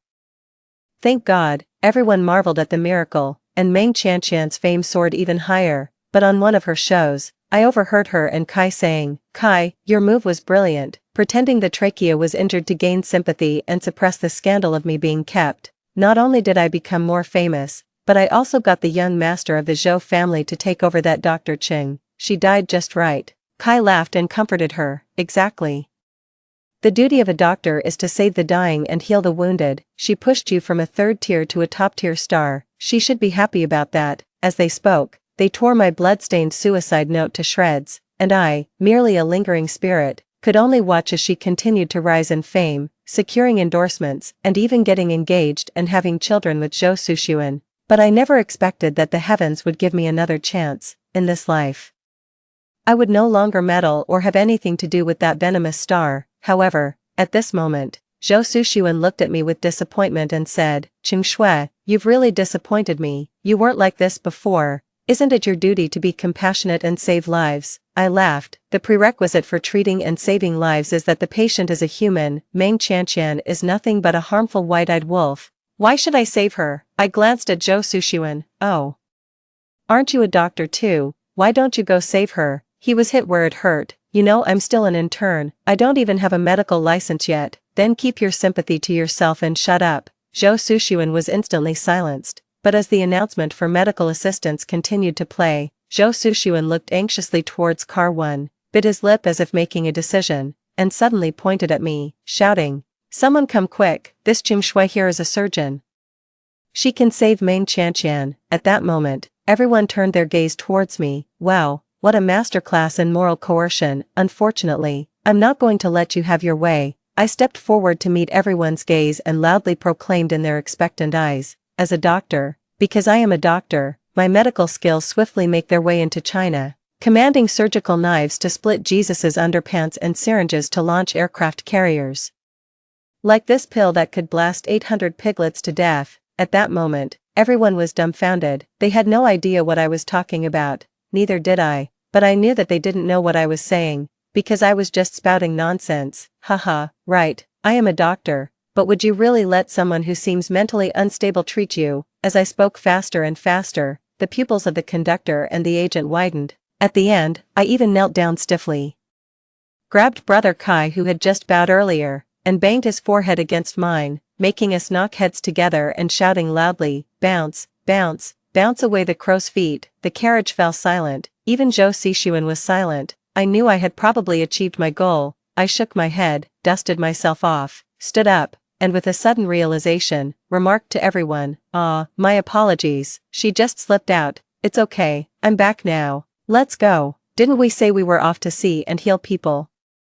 I looked at Brother Kai, but he, holding the forehead I had just knocked on, recoiled in horror. I feigned confusion. Even the conductor looked at me fearfully. Only Zhou Suxuan, unwilling to believe what he was seeing, shouted, "Cheng Shui, what are you pretending for? To avoid going to save Qian, you're actually pretending to be crazy here." I looked innocent. "No, I really want to save Meng Qian. Hurry, lead the way." Brother Kai was the first to speak up. "No way. We absolutely can't let this lunatic save Qian. Our Qian is a star. If anything happens to her, 10 lunatics couldn't compensate." I spread my hands. "Then you guys should ask Zhou Suxuan. He's also a top student from the medical university." Brother Kai was quick to spot the medical university graduate student ID on his little table. "Quick, genius, come with me to save her." But Zhou Suxuan quickly retorted, "No, I haven't completed my residency training yet. People's lives are at stake. Go and give emergency aid. Even just performing CPR would be good," Brother Kai said, pulling him towards carriage 1. The other passengers in the car also cheered on Zhou Suxuan to go and save her, saying it was his first lesson as a future doctor. Zhou Suxuan's moral coercion backfired on him. Unable to resist, he was pushed by everyone toward Meng Qianqian's carriage. I watched his retreating figure and couldn't help but laugh. "Zhou Suxuan, I really look forward to seeing your expression when you help your pure goddess vomit out a bunch of contraceptive pills." Haha, I stood at the very end of the crowd, bustling along with them. Even with security on the train, it couldn't stop the crowd's eagerness to watch the celebrity drama unfold. I even saw someone next to me starting a live stream. "Folks, breaking news. Female star Meng Qian fainted on our high-speed train today." Meng Qian's popularity instantly made this a hot topic, drawing a massive crowd of onlookers. The camera focused on Meng Qian not far away. Her small face was turning purple, and she weakly leaned on her seat, continuously pounding her chest with her hands. The comments streamed by, "My God, it must be her company overworking her with a packed schedule that made our Qian faint, so heartbroken. Does it really look like she fainted from exhaustion? It looks more like she choked on something she ate," and Zhou Xixuan, after all a medical master, quickly assessed Meng Qianqian's condition, immediately held her against his chest, and performed the Heimlich maneuver. Under his compressions, the previously weak Meng Qianqian suddenly vomited violently, several yellow pills spilled out onto the ground. Zhou Xixuan wiped the sweat from his forehead. "It's okay. She probably just choked on these pills she took too hastily." The livestream was flooded with comments. "My goodness, what illness does Qian have, to take so many pills at once? What are those pills? Poor thing." Seeing this, I couldn't help but burst out laughing. What pills? Of course, it was her sugar daddy who had her take the birth control pills. Unfortunately, Zhou Xixuan did not recognize these pills. Moreover, just when he finally began to relax, he noticed that Meng Qianqian's complexion was still very pale and bruised. She still hadn't woken up. What's going on? Why hasn't Qianqian woken up yet? Didn't you say it would be fine once she threw up? Kai Ge yelled loudly while holding Meng Qianqian. Zhou Xixuan also looked panicked. His clinical experience was insufficient, and with so many onlookers, he became nervous and couldn't make a clear judgment, only managing to stutter. "It might be a side effect of the medication, right? It could be the drugs." He quickly turned to Kai Ge. "What medicine did she take? Tell me quickly." But as soon as Zhou Xixuan asked this, Kai Ji's face changed instantly. "In my previous life, I had rushed over early, and no one knew that the person who fainted was Meng Qianqian, so there was no crowd. Thus, under my pressing, Kai Ge quickly whispered to me that it was birth control pills, but this life was different. This time, Kai Ge himself revealed that Meng Qianqian had fainted. And Zhou Xixuan had made a big deal out of it, attracting many onlookers, some of whom even started live streaming. Kai Ge dared not say what medicine Meng Qianqian had taken. He hesitated and did not speak. The live stream viewers were growing impatient. "What medicine is it? Just say it, so we can figure out a solution together. I'm so angry. What kind of lousy agent is this? It's still 20 minutes to the next high-speed train station. Who knows if our Qian Mei can last that long? I study medicine, and I can say for sure, Meng Qianqian wasn't just choked. From her symptoms, it's definitely drug-induced, either a side effect or an allergy." Zhou Xixuan also realized this and urged Kai Ge. "What exactly did she take? Tell me quickly, or how can we save Qianqian?" But Kai Ge clenched his teeth and remained silent. Just then, someone suddenly spoke up. "Is it this? I found it under the seat." Someone shakily held up a pink box, printed with the words Swajueno Justin tablets. In that moment, the whole room fell silent. Finally, someone spoke up weakly. "Isn't that birth control pills?" The entire live stream audience went wild. What exactly is going on? Why would Qian Mei take such a thing? What else could it be? Despicable. Can you keep your mouth clean? Many people use this to regulate their menstrual cycle. Can't you stop insulting others right away? I've never heard of anyone taking a handful at once to regulate their menstrual cycle. Hee. And still claim to be the purest songbird in the entertainment industry, if not a plague locust. The chat in the live stream was chaotic, with Kai Ge and Zhou Xixuan showing a variety of expressions. Finally, Zhou Xixuan was the first to speak, trying to keep his voice calm. "I think I understand now. It's not a side effect, it's respiratory obstruction caused by an allergy. She needs surgery right away to open her airway." Seeing Kai Ji's expression change dramatically, he quickly added, "Don't worry, a cricothyroidotomy is a simple procedure that can be performed sterilely outdoors, but, I've never done it before, I'm a bit scared." He paused, then suddenly turned his gaze towards the crowd. I felt a chill on my back. No good, this guy definitely wants me to perform the surgery. I had just gotten away with pretending to be crazy, but with so many live streams, if I pretended again and my work leaders saw, I would definitely be disciplined. I looked at the hard and solid walls of the high-speed train. I quietly moved back. Then, just as Zhou Xixuan's gaze fell on me, I shouted, "Don't push from behind, I'm going to faint." With that, I slammed into the wall, my head striking it hard. With a bang, I passed out gracefully. I was carried back to my original train carriage. While being carried, I still heard Zhou Xixuan shouting, "Don't carry her away, she can perform the surgery." But who would care? I was now a fainted person. When I returned to my seat, I slowly came to and weakly wiped the fresh blood from my forehead, telling the train attendant, "You should go help over by Ming Chanqian. I'm fine, she needs more urgent help right now." The train attendant even praised me as a good citizen with public spirit. As soon as the attendant left, I immediately took out my phone and continued to watch the live stream that kind-hearted people had shared. In the live stream, Ming Chanqian's complexion was turning increasingly blue. Zhou Sixuan dared not delay any longer, and had to bite the bullet. Using the knife and alcohol that Kai and the others had found, I began to perform surgery on Ming Chanqian. However, as soon as I saw his clumsy technique, I knew things were not looking good. Even the medical students watching the live broadcast realized, isn't his incision too large? Chanqian is a celebrity, what if it affects her vocal cords later?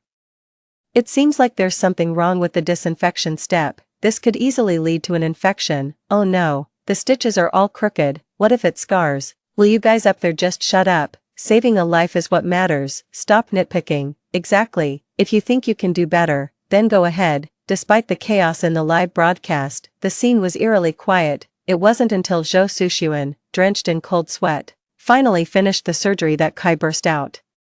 The bruising on Chanqian's face is fading, and her breathing has stabilized. Zhou Sixuan wiped the sweat from his forehead, checked her heartbeat again, and finally took a deep breath of relief. Applause broke out at the scene. Meanwhile, the high-speed train finally arrived at the station. The professional medical team I had contacted in advance hurried onto the train to take Ming Chanqian away. I saw Zhou Sixuan tidying up his clothes, preparing to leave, but just then, he was stopped by Kai. My heart skipped a beat seeing this scene. I heard Kai say the same words to him that he had once said to me in a past life. "Miracle doctor, thank you for saving our Chanqian. Please leave your contact information. We will definitely send you a banner of gratitude." Zhou Sixuan hesitated, then bowed his head and typed in his school and workplace information for Kai. In that moment, my heart surged with thrill, because I knew Zhou Sixuan was doomed. He hadn't yet received his residency certificate and medical license. If anything happened to Ming Chanqian, they'd sue him for sure. The cyberbullying and insults I endured in my past life were about to be his burden soon. I was truly looking forward to it. When I saw Zhou Sixuan heading towards me in the live broadcast, I quickly shut my eyes again. The next second, I heard his cold voice, "Stop pretending. It's time to get off the train." I slowly opened my eyes and pretended to ask him, "What are you talking about? I don't understand." He looked at me with scorn. "Chim Shui, I never thought you could be this kind of person. Not only did you ignore someone in need of help, but you also used feigning madness and fainting to escape responsibility. I really don't know how I could have been with someone of such poor character 2 years ago." I cut him off. "Then let's not be together." He paused, seemingly confused. "What did you say?" I said let's break up, as I left. He was still standing there stunned. Perhaps he never expected that I, who had always been so compliant, would one day take the initiative to break up. Zhou Sixuan and I met while he was doing an internship at our hospital. At that time, he was often bullied by his seniors, and I couldn't stand it, so I spoke up for him several times. After that, he started clinging to me, calling me sister, and even began pursuing me passionately. Having never dated before, I quickly fell for this younger, well-bred, and handsome brother. Being 5 years older, I naturally took care of him after we started dating. Despite Ming Chanqian's plummeting popularity among the public, the situation could not be salvaged. It wasn't until midnight that her management company issued an urgent PR statement. In essence, it conveyed the following. Firstly, Ming Chanqian fainted because she had been working too hard and too diligently during the filming. Secondly, she took birth control pills to regulate her menstrual cycle, and her overdose was due to unfamiliarity with the medication, not knowing the correct dosage to take. Lastly, they followed up with a standard legal notice warning, as is customary internationally. By the late night hours, the trending searches about Ming Chanqian gradually began to decrease. I knew this was a typical PR strategy often employed by celebrities. No matter, at least in this lifetime, I had successfully escaped from that high-speed train incident that nearly destroyed my entire life, and I wasn't going to let Ming Chanqian pin anything on me. The next day, I went to work as usual. Due to the explosive news about Ming Chanqian, the crazy incident I had on the high-speed train was completely overshadowed and went unnoticed. Upon arrival, I ran into Zhou Sixuan, who was on a phone call. I initially intended to walk past him, but he deliberately spoke loudly on the phone in my presence. "Oh, it's Brother Kai, you're coming to our hospital today, no need for a banner of thanks, just hoping Chan recovers soon would be enough. I glanced at his obviously boastful demeanor and walked away. Banners of thanks, huh? He probably doesn't know that his legal notice has arrived, in the afternoon. Brother Kai and his group really did show up, unexpectedly. What he brought was indeed a banner of thanks, not a legal notice. Brother Kai even lavishly praised Zhou Xixuan in front of our hospital's leadership, commending his kind heart and excellent medical skills, giving Zhou Xixuan quite a moment in the spotlight. I was stunned by this turn of events. How could this be possible? The surgery Zhou Xixuan performed had so many flaws, it was bound to impact her tracheal recovery. It would definitely affect her singing. Given her and Brother Kai's personalities, they wouldn't miss this opportunity to gain sympathy and whitewash her image. Something felt very off, yet, I had no leads. Half a month later, paparazzi even captured Meng Qianqian entering and leaving Zhou Xixuan's apartment near the school. In the footage, the two were close together, exceptionally intimate. News of their romance skyrocketed to the top of the trending searches, and the comment section went wild. A medical student prodigy and a popular female singer, what a fairy tale romance, and their meeting is so novel-like, I'm totally shipping them. Get married tomorrow. Only I, seeing this news, felt an eerie sense of wrongness. How could Meng Qianqian and Zhou Xixuan get together so quickly? In my past life, Zhou Xixuan had pursued her for a long time before they became a couple. Something was very wrong with the whole situation. There must be something I'm overlooking.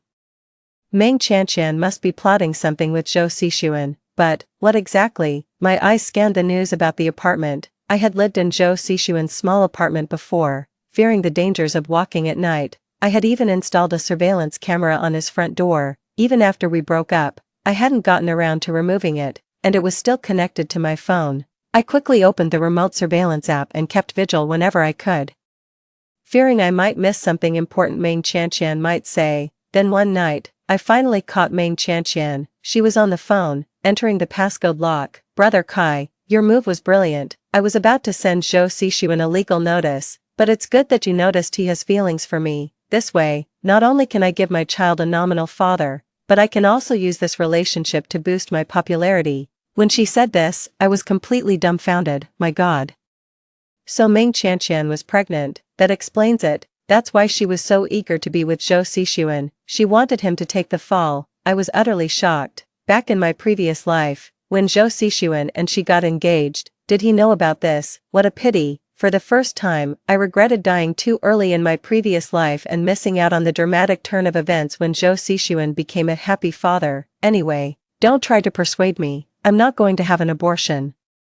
I'm still hoping to marry into the family of General Chen, or General Li, or General Liu. Wait a minute, from what she's saying, does she even know who the father of her child is? Well, speaking of which, I guess it's not too unfair to him. If it weren't for him performing surgery on me on that high-speed train, how could I possibly vomit out the birth control pills I swallowed, causing contraception to be untimely? Even though he's not the biological father of the child, he should still take responsibility for me. Honestly, at that moment, I was utterly shocked by Meng Qianqian's logic. Upon learning the whole truth, I even felt some sympathy for Zhou Xixuan. Wearing such a huge cuckold's hat and raising another man's son felt worse than being slapped with a malpractice legal notice. It seems that Zhou Xixuan eventually fell deeply in love with Meng Qianqian. He even applied to end his internship at our hospital early, on the day he came to move his things.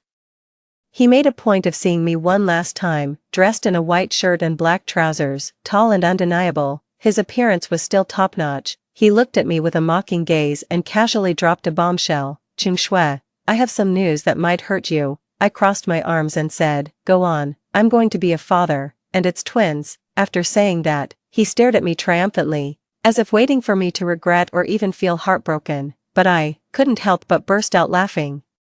Ahahaha, congratulations, being a dad, ha. My reaction was completely unexpected to him. He was stunned and finally cursed at me. You're crazy, Chung Shui. It seems you're addicted to pretending to be crazy. Yes, my madness was fake, but your cuckold's hat is real. Hee. It wasn't long before Meng Qianqian's marriage and pregnancy with Zhou Xixuan were officially announced, making them the center of attention. They even signed up for several reality shows to flaunt their love.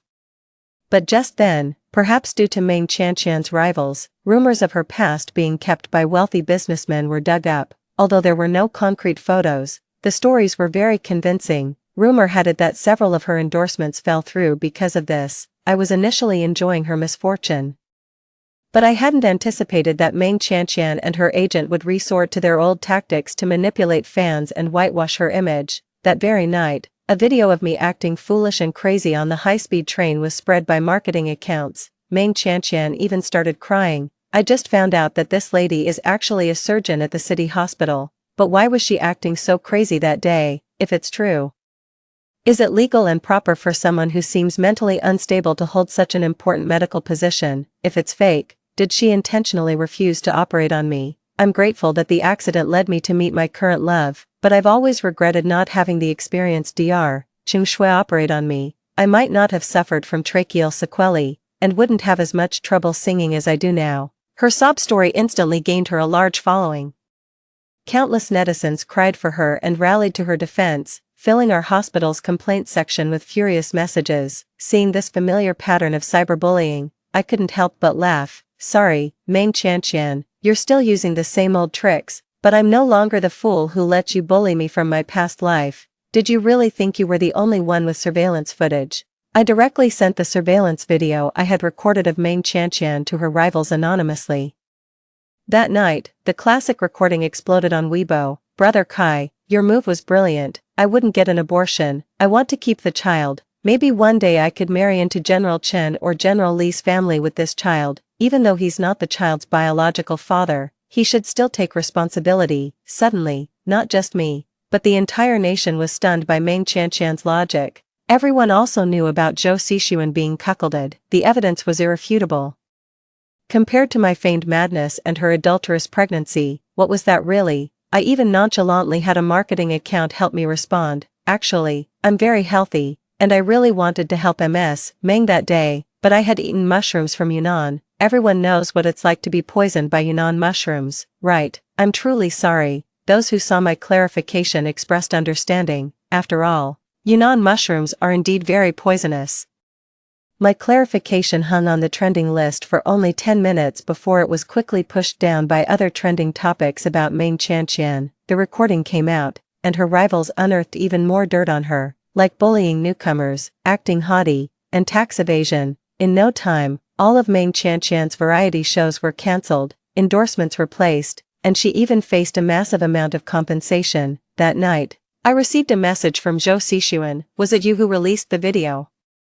No wonder you were laughing that day. You knew all along, didn't you? I didn't respond because I was already on a plane heading abroad. I had actually started applying for a postdoctoral program abroad soon after I was reborn. I had already decided that no matter what happened, the safest option was to escape abroad, far away from Ming Qianqian and her ilk. A few days ago, my resignation and visa came through, and I couldn't wait to leave. Now, Ming Qianqian has been completely frozen out. And I'm adapting well abroad, but from time to time, I receive emails from Zhou Xixuan. Sister, I miss you so much. I finally understand that you are the person who loves me the most in the world. Won't you come back? Big sister, I really miss you so much. It's only now that I realize how much you've done for me. You would take notes for me, protect me from being scolded by our seniors, and even give me your salary to use. You were the one who cured my insomnia, sister. I will break up with Ming Qianqian for you. Can you give me another chance? I simply replied, sure, I'll forgive you when you're dead. After sending that, I ignored him, but what I didn't expect was that half a year later, Zhou Xixuan really did die. Before Ming Qianqian gave birth, she explained once in public, claiming that the surveillance videos online were AI generated, that she had not cheated or been kept, and that the child was indeed Zhou Xixuan's. But when the child was born, well, what do you know? Twin boys, one black and one white. This phenomenon does occur in biology, where children can inherit such mixed traits if their grandparents were black and white. However, no matter how mixed they were, neither of the babies had Asian skin. It was clear as day that neither was Zhou Xixuan's child. Enraged, Zhou Xixuan ended up setting fire to Ming Qianqian and Kai, who had come to visit, killing them both. Before his death, he sent me one last email. Sister, by the time you read this, I might already be dead. Think of it as me setting up our next life's home. Can you forgive me now? Seeing the phrase, "next life's home," only made me feel sick. Even though he was dead, I seriously typed out 3 words in response to his email: "No, I cannot." Story 2. On the day my amniotic fluid broke prematurely, my husband was busy celebrating his ex-girlfriend's birthday. I died on a street corner waiting for help. When I opened my eyes again, I found myself back in high school. A handsome, sunny boy sitting behind me blushed as he asked if I would be his girlfriend. "Stop with the disgusting talk. Don't let me hear that again." At school, everyone was talking about how Jiang He's devoted follower, Lin Yan, had fallen for someone else. She hadn't brought Jiang He his usual morning milk, nor had she brought him drinks and towels during basketball, nor had she saved him a seat in the library. She wasn't even chattering beside him during breaks. She's been following him for almost a year, and she's just giving up. Maybe she's just throwing a tantrum, waiting for Jiang He to sweet-talk her. I think it's really a change of heart. I heard the school heartthrob from Third High is chasing her. With a slap, Jiang He slammed his English book on the desk. "It's reading time now. If you want to gossip, go outside." Just as he said this, I happened to walk to the door. The classroom fell silent. Dozens of eyes stared directly at me. Pretending not to notice, I walked to my seat, pulled out the chair, and sat down. When I opened my bag, there were 2 glass bottles of milk inside. It must have been the aunt at home who, out of habit, heated 2 cups of milk. Forgetting I had said I only needed 1 from now on, Jiang He's deskmate, Zhang Xiaoyang, nudged his arm and whispered, "Lin Yan is trying to make amends with you. I told you she wouldn't last a few days." Jiang He's eyes flickered, but in his line of sight. I handed the milk to my deskmate instead. "Here, you drink it." Song Ning, visibly shocked, asked uncertainly, "For me?" I nodded. Then, I opened my Chinese textbook and started to read silently. Song Ning leaned closer, curious. Yan, why have you started studying?" I didn't look up. "I'm thinking about getting into class next semester." I had entered the school with the 2nd highest score in the city but had deliberately underperformed on the first monthly test to be in the same class as Jiang He, dropping from class A to class F. But now, I had no reason to stay in this class, thinking about the boy behind me, who, 9 years later, would become my husband. Yet, when I was struggling to carry our new life, he lingered in the tenderness of his first love, our child, carrying his blood, hadn't even seen the world before dying with me on that cold night. I couldn't forgive him, so, it was time to end this tragic connection early. At noon, I went with Song Ning to the cafeteria. After the chef served me the pork rib rice I wanted, he smiled and asked, "What are you getting for Jiang He today?" "We have his favorite squirrel fish." I paused. I remembered how passionately and boldly I pursued Jiang He during high school. I stuffed his desk full of love letters. Despite the principal's warnings, I confessed loudly to him with a megaphone on the podium under the fluttering flag. Even the cafeteria chef knew his favorite dishes. Everyone knew I liked Jiang He. It was almost like I was a joke, determined to bash my head against the south wall without turning back. Now, thinking about it, it all seemed ridiculous. I shook my head. "I'm not getting his food anymore." I paused, then added, "I won't do it ever again." The chef paused in his motion to serve the squirrel fish, and I turned and walked away with Song Ning. Unexpectedly, we met Jiang He at the end of the line. Our eyes met, and he looked stunned. I moved my gaze away first and walked off without looking back. Song Ning whispered, "Lin Yan, what's going on? Why are you suddenly ignoring Jiang He?" I sat at the table, mixing the pork rib sauce with white rice. "It was nothing special, just that life used to be quite dull before," she said. After I stopped revolving my life around Jiang He, I realized how much free time I actually had. I could chat with the girls about celebrity gossip, share my favorite strawberry milkshakes and donuts. With the guys, I could arm wrestle or see who could throw paper airplanes the farthest. I took out the old exercise books from my desk and gradually finished them. During breaks, I'd feed the stray cats at school and even made them a shelter out of old cardboard boxes. A high school life without constant worry turned out to be youthful and wonderful. Several days passed, and then came our school's basketball tournament. The homeroom teacher asked us all to go to the playground to cheer for our classmates. I remember in my past life, I even formed a cheerleading squad and learned a complicated dance to support Jiang He's team, but due to a mishap in a lift, I was dropped hard on the ground, resulting in multiple injuries. Eventually, Jiang He's team won the game with a high score amidst a sky full of congratulations and applause. His eyes shone with brotherhood and honor, but I was absent from his gaze. This time, I used feeling unwell as an excuse to ask the teacher for leave and stayed back in the classroom to memorize English vocabulary, such silly, absurd things. I thought I'd never do them again in my life. Song Ning came running back halfway through and said to me, "Today, Jiang He was completely off his game, kept glancing at the spectator stands as if he was looking for someone." After saying that, she looked at me and asked, "Yan Yan, could he have been looking for you?" "No way," I replied, continuing to write down English words, calmly denying it. During this period, Jiang He's dislike for Lin Yan Yan was practically written all over his face. He was happier when I wasn't there. Song Ning continued to ramble on about the game. I really wasn't in the mood to listen, and although I didn't want to interrupt her, I excused myself to go get some hot water. Just as I stepped out of the classroom, I saw a few people walking quickly towards me. Just as I was stepping aside, Zhang Xiaoyang, supporting Jiang He, shouted at me, "Lin Yan Yan, don't you have a pain relief spray? Quick, bring it for Jiang He, he's hurt." Indeed, because Jiang He liked playing basketball. I had prepared a small medical kit with many imported medicines not available on the market, which were very effective for bruises and sprains. However, he had clearly won the match in my previous life. How could he be injured this time? "Lin Yan Yan, what are you spacing out for?" Zhang Xiaoyang urged anxiously. I snapped back to reality, glanced at Jiang He's swollen ankle, and said with an indifferent voice, "It expired." I threw it away. After saying that, I took my water cup to the water room to fill it up, not sparing him even a glance. What was I thinking? His injury, what does it have to do with me? He didn't care a bit about my pain in the past life. Why should I feel sorry for him? Behind me, Zhang Xiaoyang gasped in shock, and a piercing gaze seemed to bore into my back, as if trying to drill a hole through me. Jiang He took leave due to his foot injury and didn't come to school for 2 days. When my mother heard about this, she had the maid make bone soup and insisted I deliver it to Jiang He to help him recover. Just because our families have been close for generations and she watched Jiang He grow up, she insisted that I personally visit him. Only then would she be at ease. Although I repeatedly expressed my reluctance, it was hard to withstand my mother's insistence. She even took measures to ensure I wouldn't run away halfway.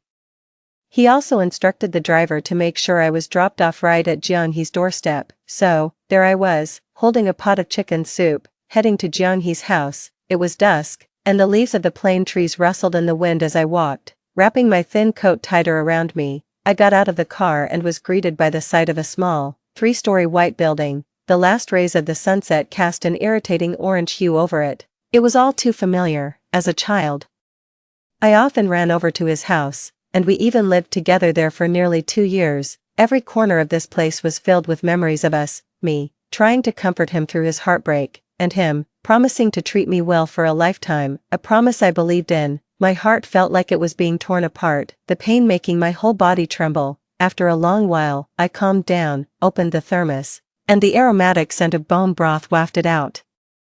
I ended up feeding it to a stray dog on the ground. He didn't deserve such a fine soup. Only after the dog had finished it did I prepare to leave. Just as I turned to go, someone called my name. The voice was youthful yet familiar, but I was too indifferent to even turn around. Jiang He quickly caught up to me, his cane wobbling, nearly causing him to fall right in front of me. Sweat beaded on his pale forehead as he almost choked out, "Lin Yan, what on earth are you thinking?" Swallowing the bitterness in my throat, I looked at the boy before me, once my dearest, now just defiant and youthful. I curved my lips into a half-smile, my expression cold and fearless. "I don't understand what you're saying." With that, I continued walking. He quickly stepped in front of me again, his chest heaving, lips pale. It was clear that even those few steps had been a painful struggle for him. "Why are you ignoring me?"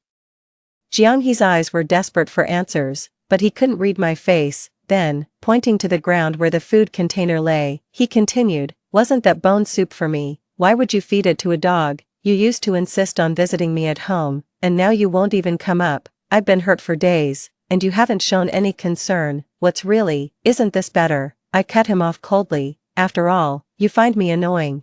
Jiang He was speechless for a moment before he nodded.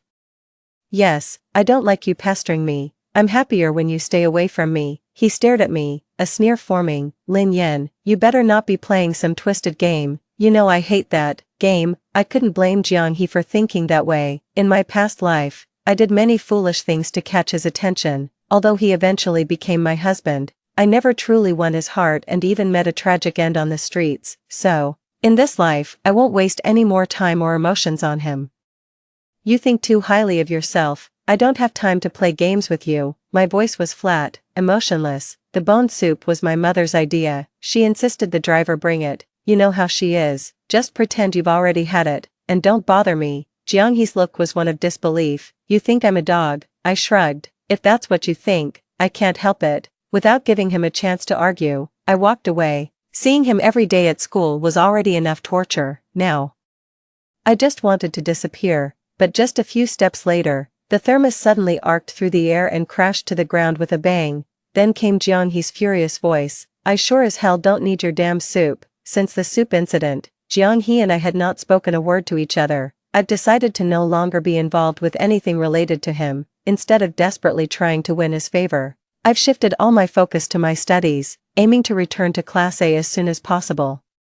Once I'm back in Class A, I won't have to see him every day. With the college entrance exams 2 years away, unlike my previous life, I won't deliberately downgrade my academic track to stay in the same city he chooses for university. Watching him break up and get back together with his first love in a dramatic cycle, I plan to distance myself far from all this drama, ideally to the point where our paths never cross again in this lifetime. However, the high school curriculum is proving quite challenging for me at the moment, so I asked my mom to find a tutor to help me catch up. Among many candidates, I chose Xijing, a top student from Class A who significantly outperformed me in the middle school entrance exams and attended the same school and grade as I did. Our first conversation was notably straightforward. I said, I want to improve my grades as quickly as possible to return to Class A. He simply replied, leave it to me.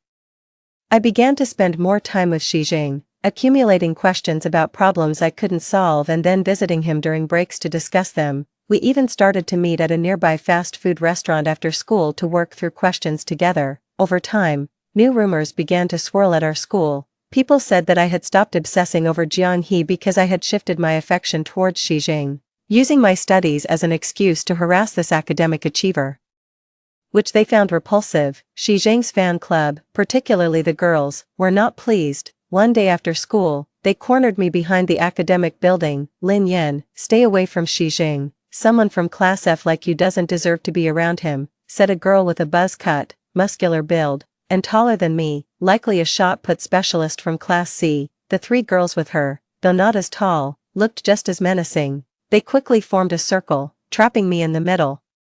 Trying to remain calm, I said, Xijing is my tutor, I pay him for his services, and I haven't taken any undue advantage. The girl with the buzz cut scoffed, what tutor? Isn't that just your excuse to hit on Xijing? Lin Yan, you're shameless. You went to extremes chasing Jiang He and now you're harassing Xijing. Even as a girl, I'm embarrassed for you. You're truly disgusting. Another added, he'll never like someone as fickle and academically indifferent as you.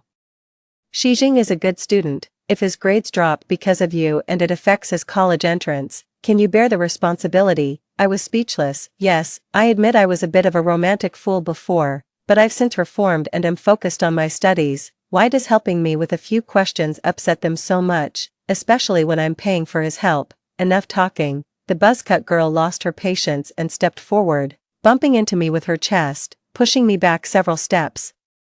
You won't realize your mistake until we teach you a lesson. As they rolled up their sleeves, ready to start a fight, Xijing suddenly appeared. He grabbed my wrist and pulled me behind him. His tall frame and broad shoulders exuded an air of inviolability. The girls, who had been aggressive moments before, instantly changed their demeanor, showing a mix of innocence and cuteness at his arrival. Xijing, don't be fooled by Lin Yan, they pleaded, she's just a schemer.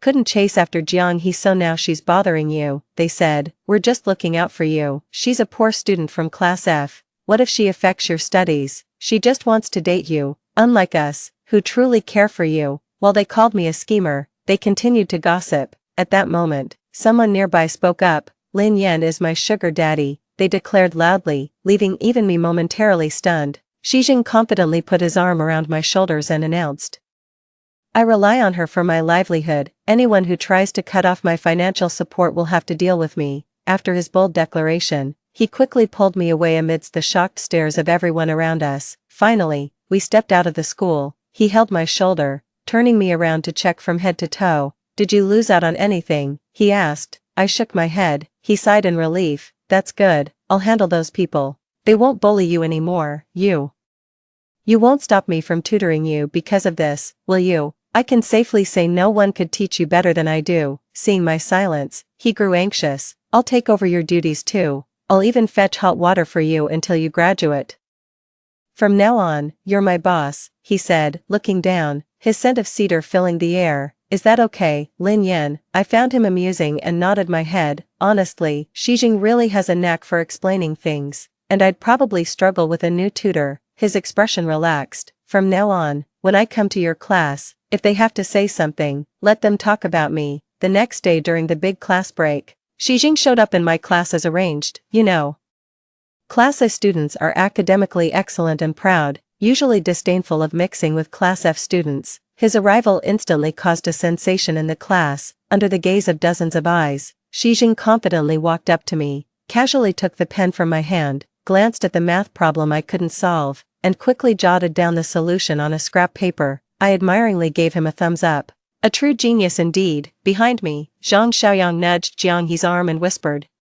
That's Xijing, the one who's been getting close to Lin Yan recently. Jiang He scoffed and turned his head to continue sleeping, but just a few seconds later, he sat upright and kicked my stool's leg hard. Lin Yan, you're disturbing my sleep, he complained. I frowned at him. I had been quietly studying the problem. Besides, the class was noisy everywhere, much louder than me. So I ignored him and continued discussing the problem with Xijing. Out of nowhere, a ballpoint pen flew from behind and hit my notebook, leaving a long black line. Damn it, just when I'd solved the problem, Jiang He leaned back in his chair, arms crossed, legs on the table, looking unapproachable. We from Class F don't welcome people from Class A, be sensible and get out, he said, a bottom-ranked class rejecting a top student that was just looking for trouble. I took a deep breath and retorted, Jiang He, if you're sick, go take your medicine, don't go crazy here.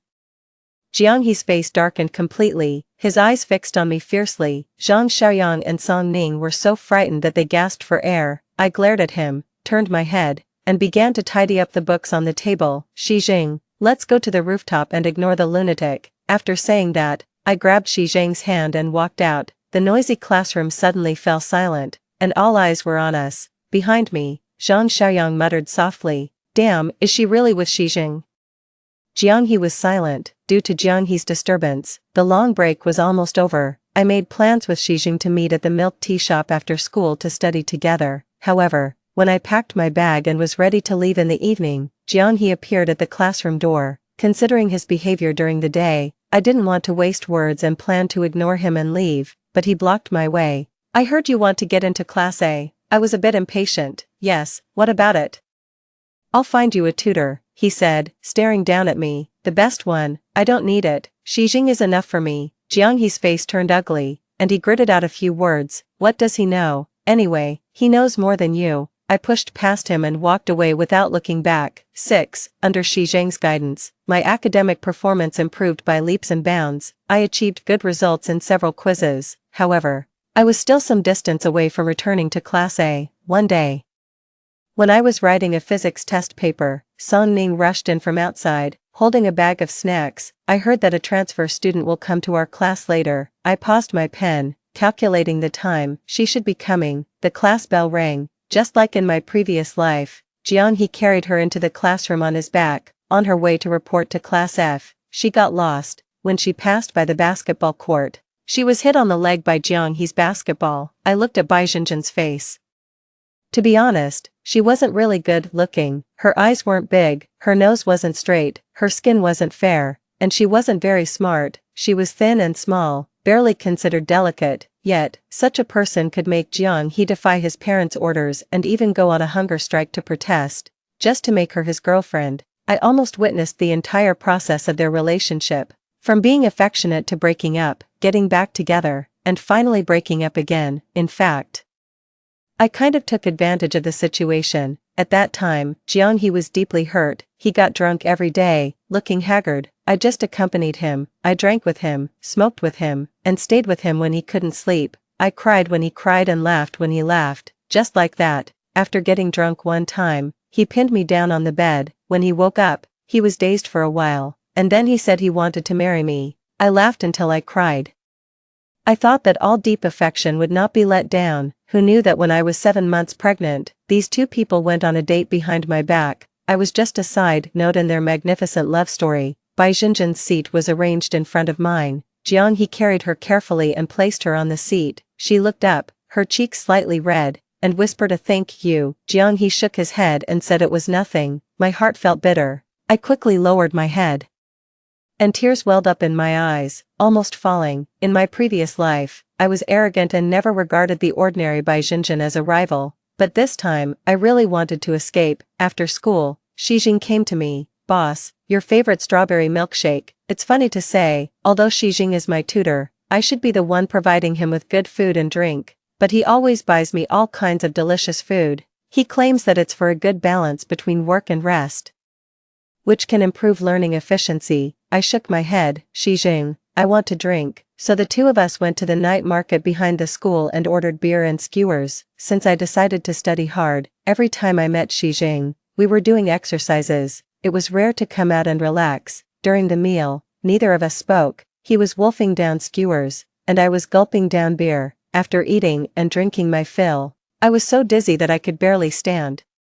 He immediately squatted down to carry me. No need, don't be polite. I ate to have the strength to carry you. Xijing carried me without asking for my opinion. Boss, be happy. He had been with me all the time. When I didn't talk, he also remained silent. It was not until now that he said this. I lay on his back, and tears couldn't help but fall patter, patter. I couldn't tell anyone about my experiences in my previous life. No one could understand my pain. It's like I really wanted to, and should have, hated some people, but these people in this life hadn't done anything, so I had no reason to. Xijing carried me all the way, and I cried all the way. When there was only one intersection left before we reached home, I exhaled softly. Xijing, in this life, I'll be willful just this once. In the future, no one can make me cry again. Boss, Xijing's voice was gentle. If you want to be willful, then be willful. Anyway, I'll comfort you. After all, I'm good at studying and don't need to work too hard. I have plenty of time. My heart warmed, and I smiled silently. 7. The monthly exam was getting closer.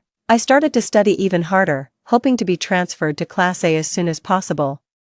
One day during self-study, Bai Jinjin threw a paper ball over and quietly asked me to pass it to Jiang He behind me. I was looking at the key points marked by Xijing, and this sudden action interrupted me. I was a bit annoyed. I remembered that in my previous life, it was the same. At that time, I was extremely hostile to all the girls who wanted to get close to Jiang He. I immediately opened the paper ball and found a chocolate candy and a little ghost face she drew. I was instantly furious and unceremoniously declared my ownership of Jiang He to her, telling her not to waste her efforts. However, after class, she was crying in Jiang He's arms with red eyes. The way Jiang He looked at me was as if he wanted to kill me. Thinking of this, I just glanced at the paper ball. Miss, it's self-study time. If you don't want to study, it doesn't mean others don't either. Bai Jinjin's face turned bright red, and she saidly, it's just passing a note. Is it really necessary for you to be like this? If you really love studying that much, would you be in Class F? Damn it, was she looking down on me? I'm in Class F because I want to be here, not because I only deserve to be here. After saying that, I immediately stood up, packed my things, and threw them on Bai Jinjin's desk. Since you want to pass notes so much, fine, I'll switch seats with you. You can pass them to your heart's content. Bai Jinjin's eyes were filled with tears, and her teeth left a mark on her lips. Why are you targeting me? I didn't want to snatch Jiang He from you. I just wanted to thank him. Hearing this self-exposing tone, I guessed she must have heard about how I had pursued Jiang He so blatantly. Passing this note was just to embarrass me. Unfortunately, I didn't care anymore. First, you can snatch whoever you want and thank whoever you want. It has nothing to do with me. Second, I've created convenient conditions for you. You should thank me. Then, I pulled her up and sat in her seat. In fact, I had long been fed up with being sandwiched between these two people. I just took this opportunity to leave. Finally, I sincerely hoped that these two people would be locked together and stop harming others. At this moment, Jiang He, who had been lying on the table sleeping, suddenly sat up straight. Seeing us switch seats, he frowned and said, Lin Yin, what do you mean? Since I refused his offer to introduce a tutor to me last time, we hadn't talked for a long time. I turned my head and smiled faintly, helping others achieve their happiness. You're welcome. Jiang He's face looked ugly. Taking the opportunity, Bai Jinjin picked up the paper ball and said, I'm sorry, did I wake you up? It's all my fault. I just transferred here and made classmate Lin Yan unhappy. Jiang He, I saw you didn't have breakfast. Do you want to have a chocolate candy? Jiang He was in a bad mood and impatiently knocked the paper ball out of her hand. I fucking hate sweets the most. Bai Jinjin's face turned deathly pale instantly. I didn't want to watch the love-hate drama of this couple, so I tidied up my desk and continued studying. Soon, the class ended. I picked up my cup and was about to go to the water room to get some water. Unexpectedly, Bai Jinjin snatched my cup first. With that innocent and aggrieved face again, she said, Classmate Lin Yan.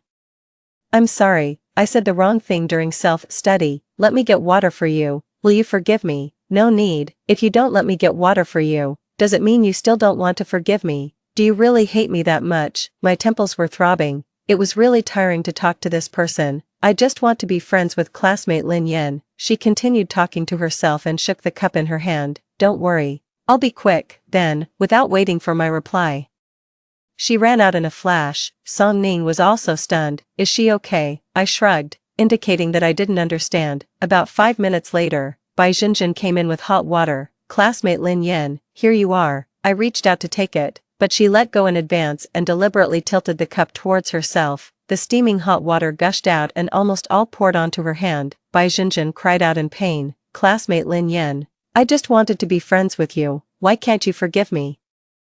This shout instantly attracted the attention of the whole class. Can you believe it? A 16-year-old girl had such scheming. I originally thought that although she was plain-looking, from a poor family, and not good at studying, since she could make Jiang He deeply in love with her, she must have some unknown charm. But now, this was all she had. I was about to get angry when Jiang He suddenly rushed over. What's going on? Where did you get burned? Bai Jinjin, with tears on her face, held up her red-hot hand and said, I'm fine, don't blame classmate Lin Yan, she definitely didn't do it on purpose. Unexpectedly, he bypassed Bai Jinjin and came straight to me. He held my hand and carefully examined it several times. Compared to Bai Jinjin's bright red hand, I only had a few red dots splashed on mine. Are you blind? Jiang He roared at Bai Jinjin furiously. You can't even hold a cup of hot water. When these words came out, not only was Bai Jinjin stunned, but I was also shocked. I was forcefully taken to the infirmary by Jiang He. The doctor's exact words were,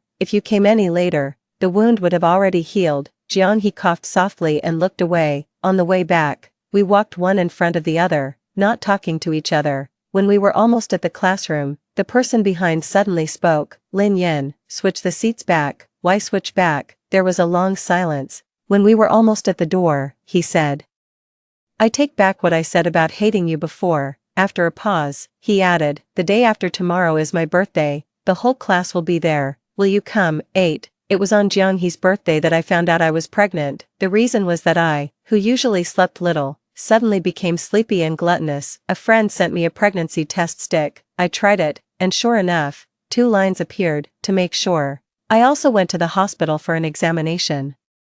The moment I confirmed the pregnancy, I almost jumped for joy. As soon as I came out of the hospital, I went to the store and bought a gift box. I put the examination result inside and tied a beautiful bow with a ribbon on it. I wholeheartedly thought this was the best gift for Jiang He's 25-year-old birthday, but it was a long time later that I learned from Bai Jinjin that actually, that day, he came to break up with me. Memories really hurt. I rubbed my temples. I have something to do. I can't come. The person behind stopped. It's at the manor we used to go to. I'll wait for you. When you come, I have something very important to tell you. I realized that Jiang He, like Bai Jinjin, couldn't understand simple words. I didn't respond and directly entered the classroom. Time passed quickly, and 2 days later, it was the day. The whole class prepared birthday gifts for Jiang He. Zhang Xiaoyang prepared a basketball, and Song Ning put a bag of crispy noodles in an empty box. She snorted at me and said, Jiang He always bullied you before, giving him a bag of crispy noodles. I think I'm being kind to him. I pursed my lips and smiled, turning my head. I saw Bai Jinjin put a coffee-colored scarf in a paper bag. There was no logo, so it should be hand-knitted by her. Unfortunately, she didn't know that Jiang he never wore anything without a brand. I went to class, took notes, and did my homework as usual until school was over. Everyone went together to take the special car sent by Jiang he's family, but I avoided the crowd and went alone to a deserted intersection.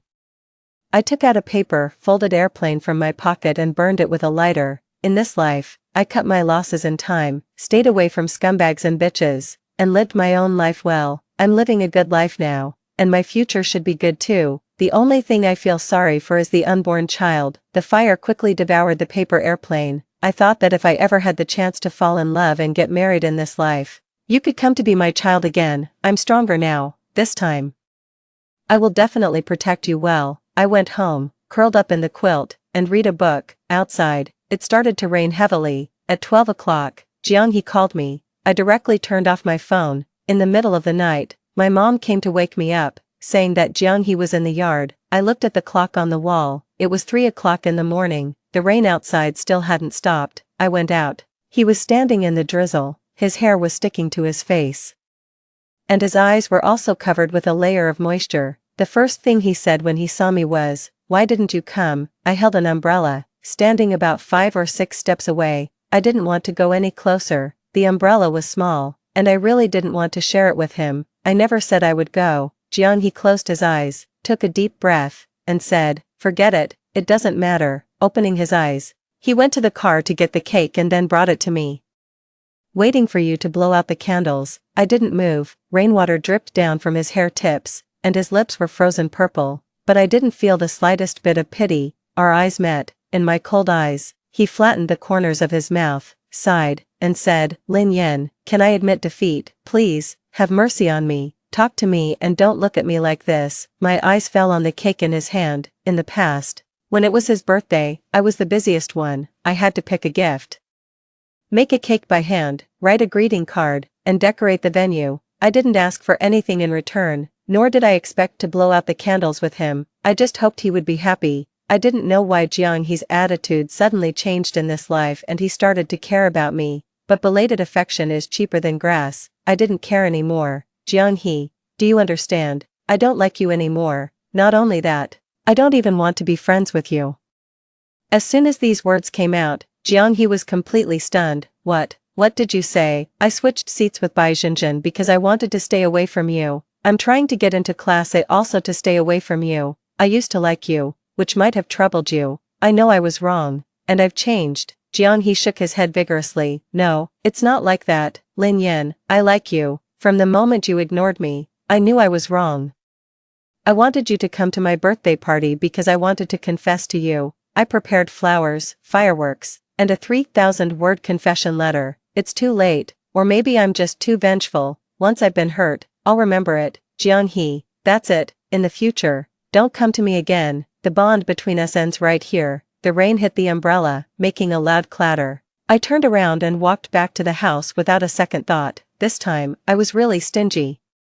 I didn't even leave him the cheap umbrella. 9. Soon, the monthly exam results came out. I ranked among the top 10 in the school and was honored on the honor roll. I also successfully returned to Class A. On the day I was packing my things, Song Ning hugged me, crying with swollen eyes. "Yan Yan, I really don't want you to leave. After you go to Class A, we won't be able to see each other often." I stroked her head. "I'll come back to play with you often. You should also work hard. If you can get into Class A, we can still be desk mates." Song Ning wailed, "You might as well kill me." Zhang Xiaoyang gave me a notebook, hoping that I would study hard and make progress every day, and be the light of Class F. Many of my good classmates also came to talk to me for a while, giving me snacks and some small gadgets. After saying goodbye to everyone one by one, I picked up my school bag and was about to leave. Jiang he, who had been silent all this time, came over and wanted to help me carry my things. "No need," I refused. Jiang he's outstretched hand froze awkwardly. Just then, Shijing walked in from outside. He naturally took the school bag from my hand and, under Jiang he's gloomy gaze, accompanied me to Class A. When we reached the door, he went in first, hung the school bag on the desk next to his, and then patted the chair. With a big smile, he said, "Lin Yan, welcome back." I smiled, sat down next to Shijing, and held out my hand to him. "Let's get to know each other again, classmate Shijing. I'm Lin Yan from Class A." 2 years passed in a flash. During this period, Jiang He came to class A to look for me from time to time. He would buy meals for me, bring me water, and give me an umbrella when it rained. He was chasing the person he liked with enthusiasm, persistence, and no expectation of return, just like I used to be, but I didn't respond at all. The greatest kindness in my this life was that I didn't hate or take revenge. I put all my energy into self-improvement, aiming to have no more connections with these people and avoid repeating the tragedies of my previous life. After the college entrance examination, Class F organized the last gathering. Jiang He got drunk. With red eyes, he approached me cautiously, after hesitating for a long time. He asked, "Lin Yan, I really want to die clearly. At that time, you clearly liked me so much, why did you suddenly stop liking me?" I thought for a while and said softly, "I had a dream. In the dream, you were not nice to me." I babbled on about a lot. Strangely, when I told it again, I felt no waves in my heart. It was as if those once vivid and painful memories were someone else's story. He listened carefully. At the end, his long eyelashes drooped, and his eyes were as silent as a deep pool of autumn water. I originally thought he would take it as a clumsy joke, but unexpectedly, he looked at me seriously. "Lin Yan, the Jiang He in the previous life didn't love you, but the Jiang He in this life loves you." I took a sip of wine. The alcohol was slightly getting to my head, but the Lin Yan in this life doesn't plan to wait anymore. When the college entrance examination results came out, I applied to a university in the capital. In the city I liked, for the major I liked, I would no longer lower my status and lose myself for anyone or anything. On the day I went to the school to report, Jiang He came to see me off. In the crowded airport, his eyes were full of reluctance. He opened his arms and said, "Lin Yan, after you leave, we may not see each other for a long time. It's not too much to ask for a hug before we part, is it?" His college entrance examination results were not ideal, so he chose to repeat the senior year. After this separation, it was really hard to say when we would meet again. I took a step back, not letting his hands touch me. Cutting things off cleanly was my way of doing things in this life. His face was full of disappointment. "Okay, Lin Yan, wait for me for 1 year. I'll come to find you." I shook my head. "I won't wait. Don't waste your time." At this moment, the airport announcement sounded. I turned around and left without hesitation, not even bothering to say a polite farewell. Behind me, Jiang He's voice came, "I won't listen to you.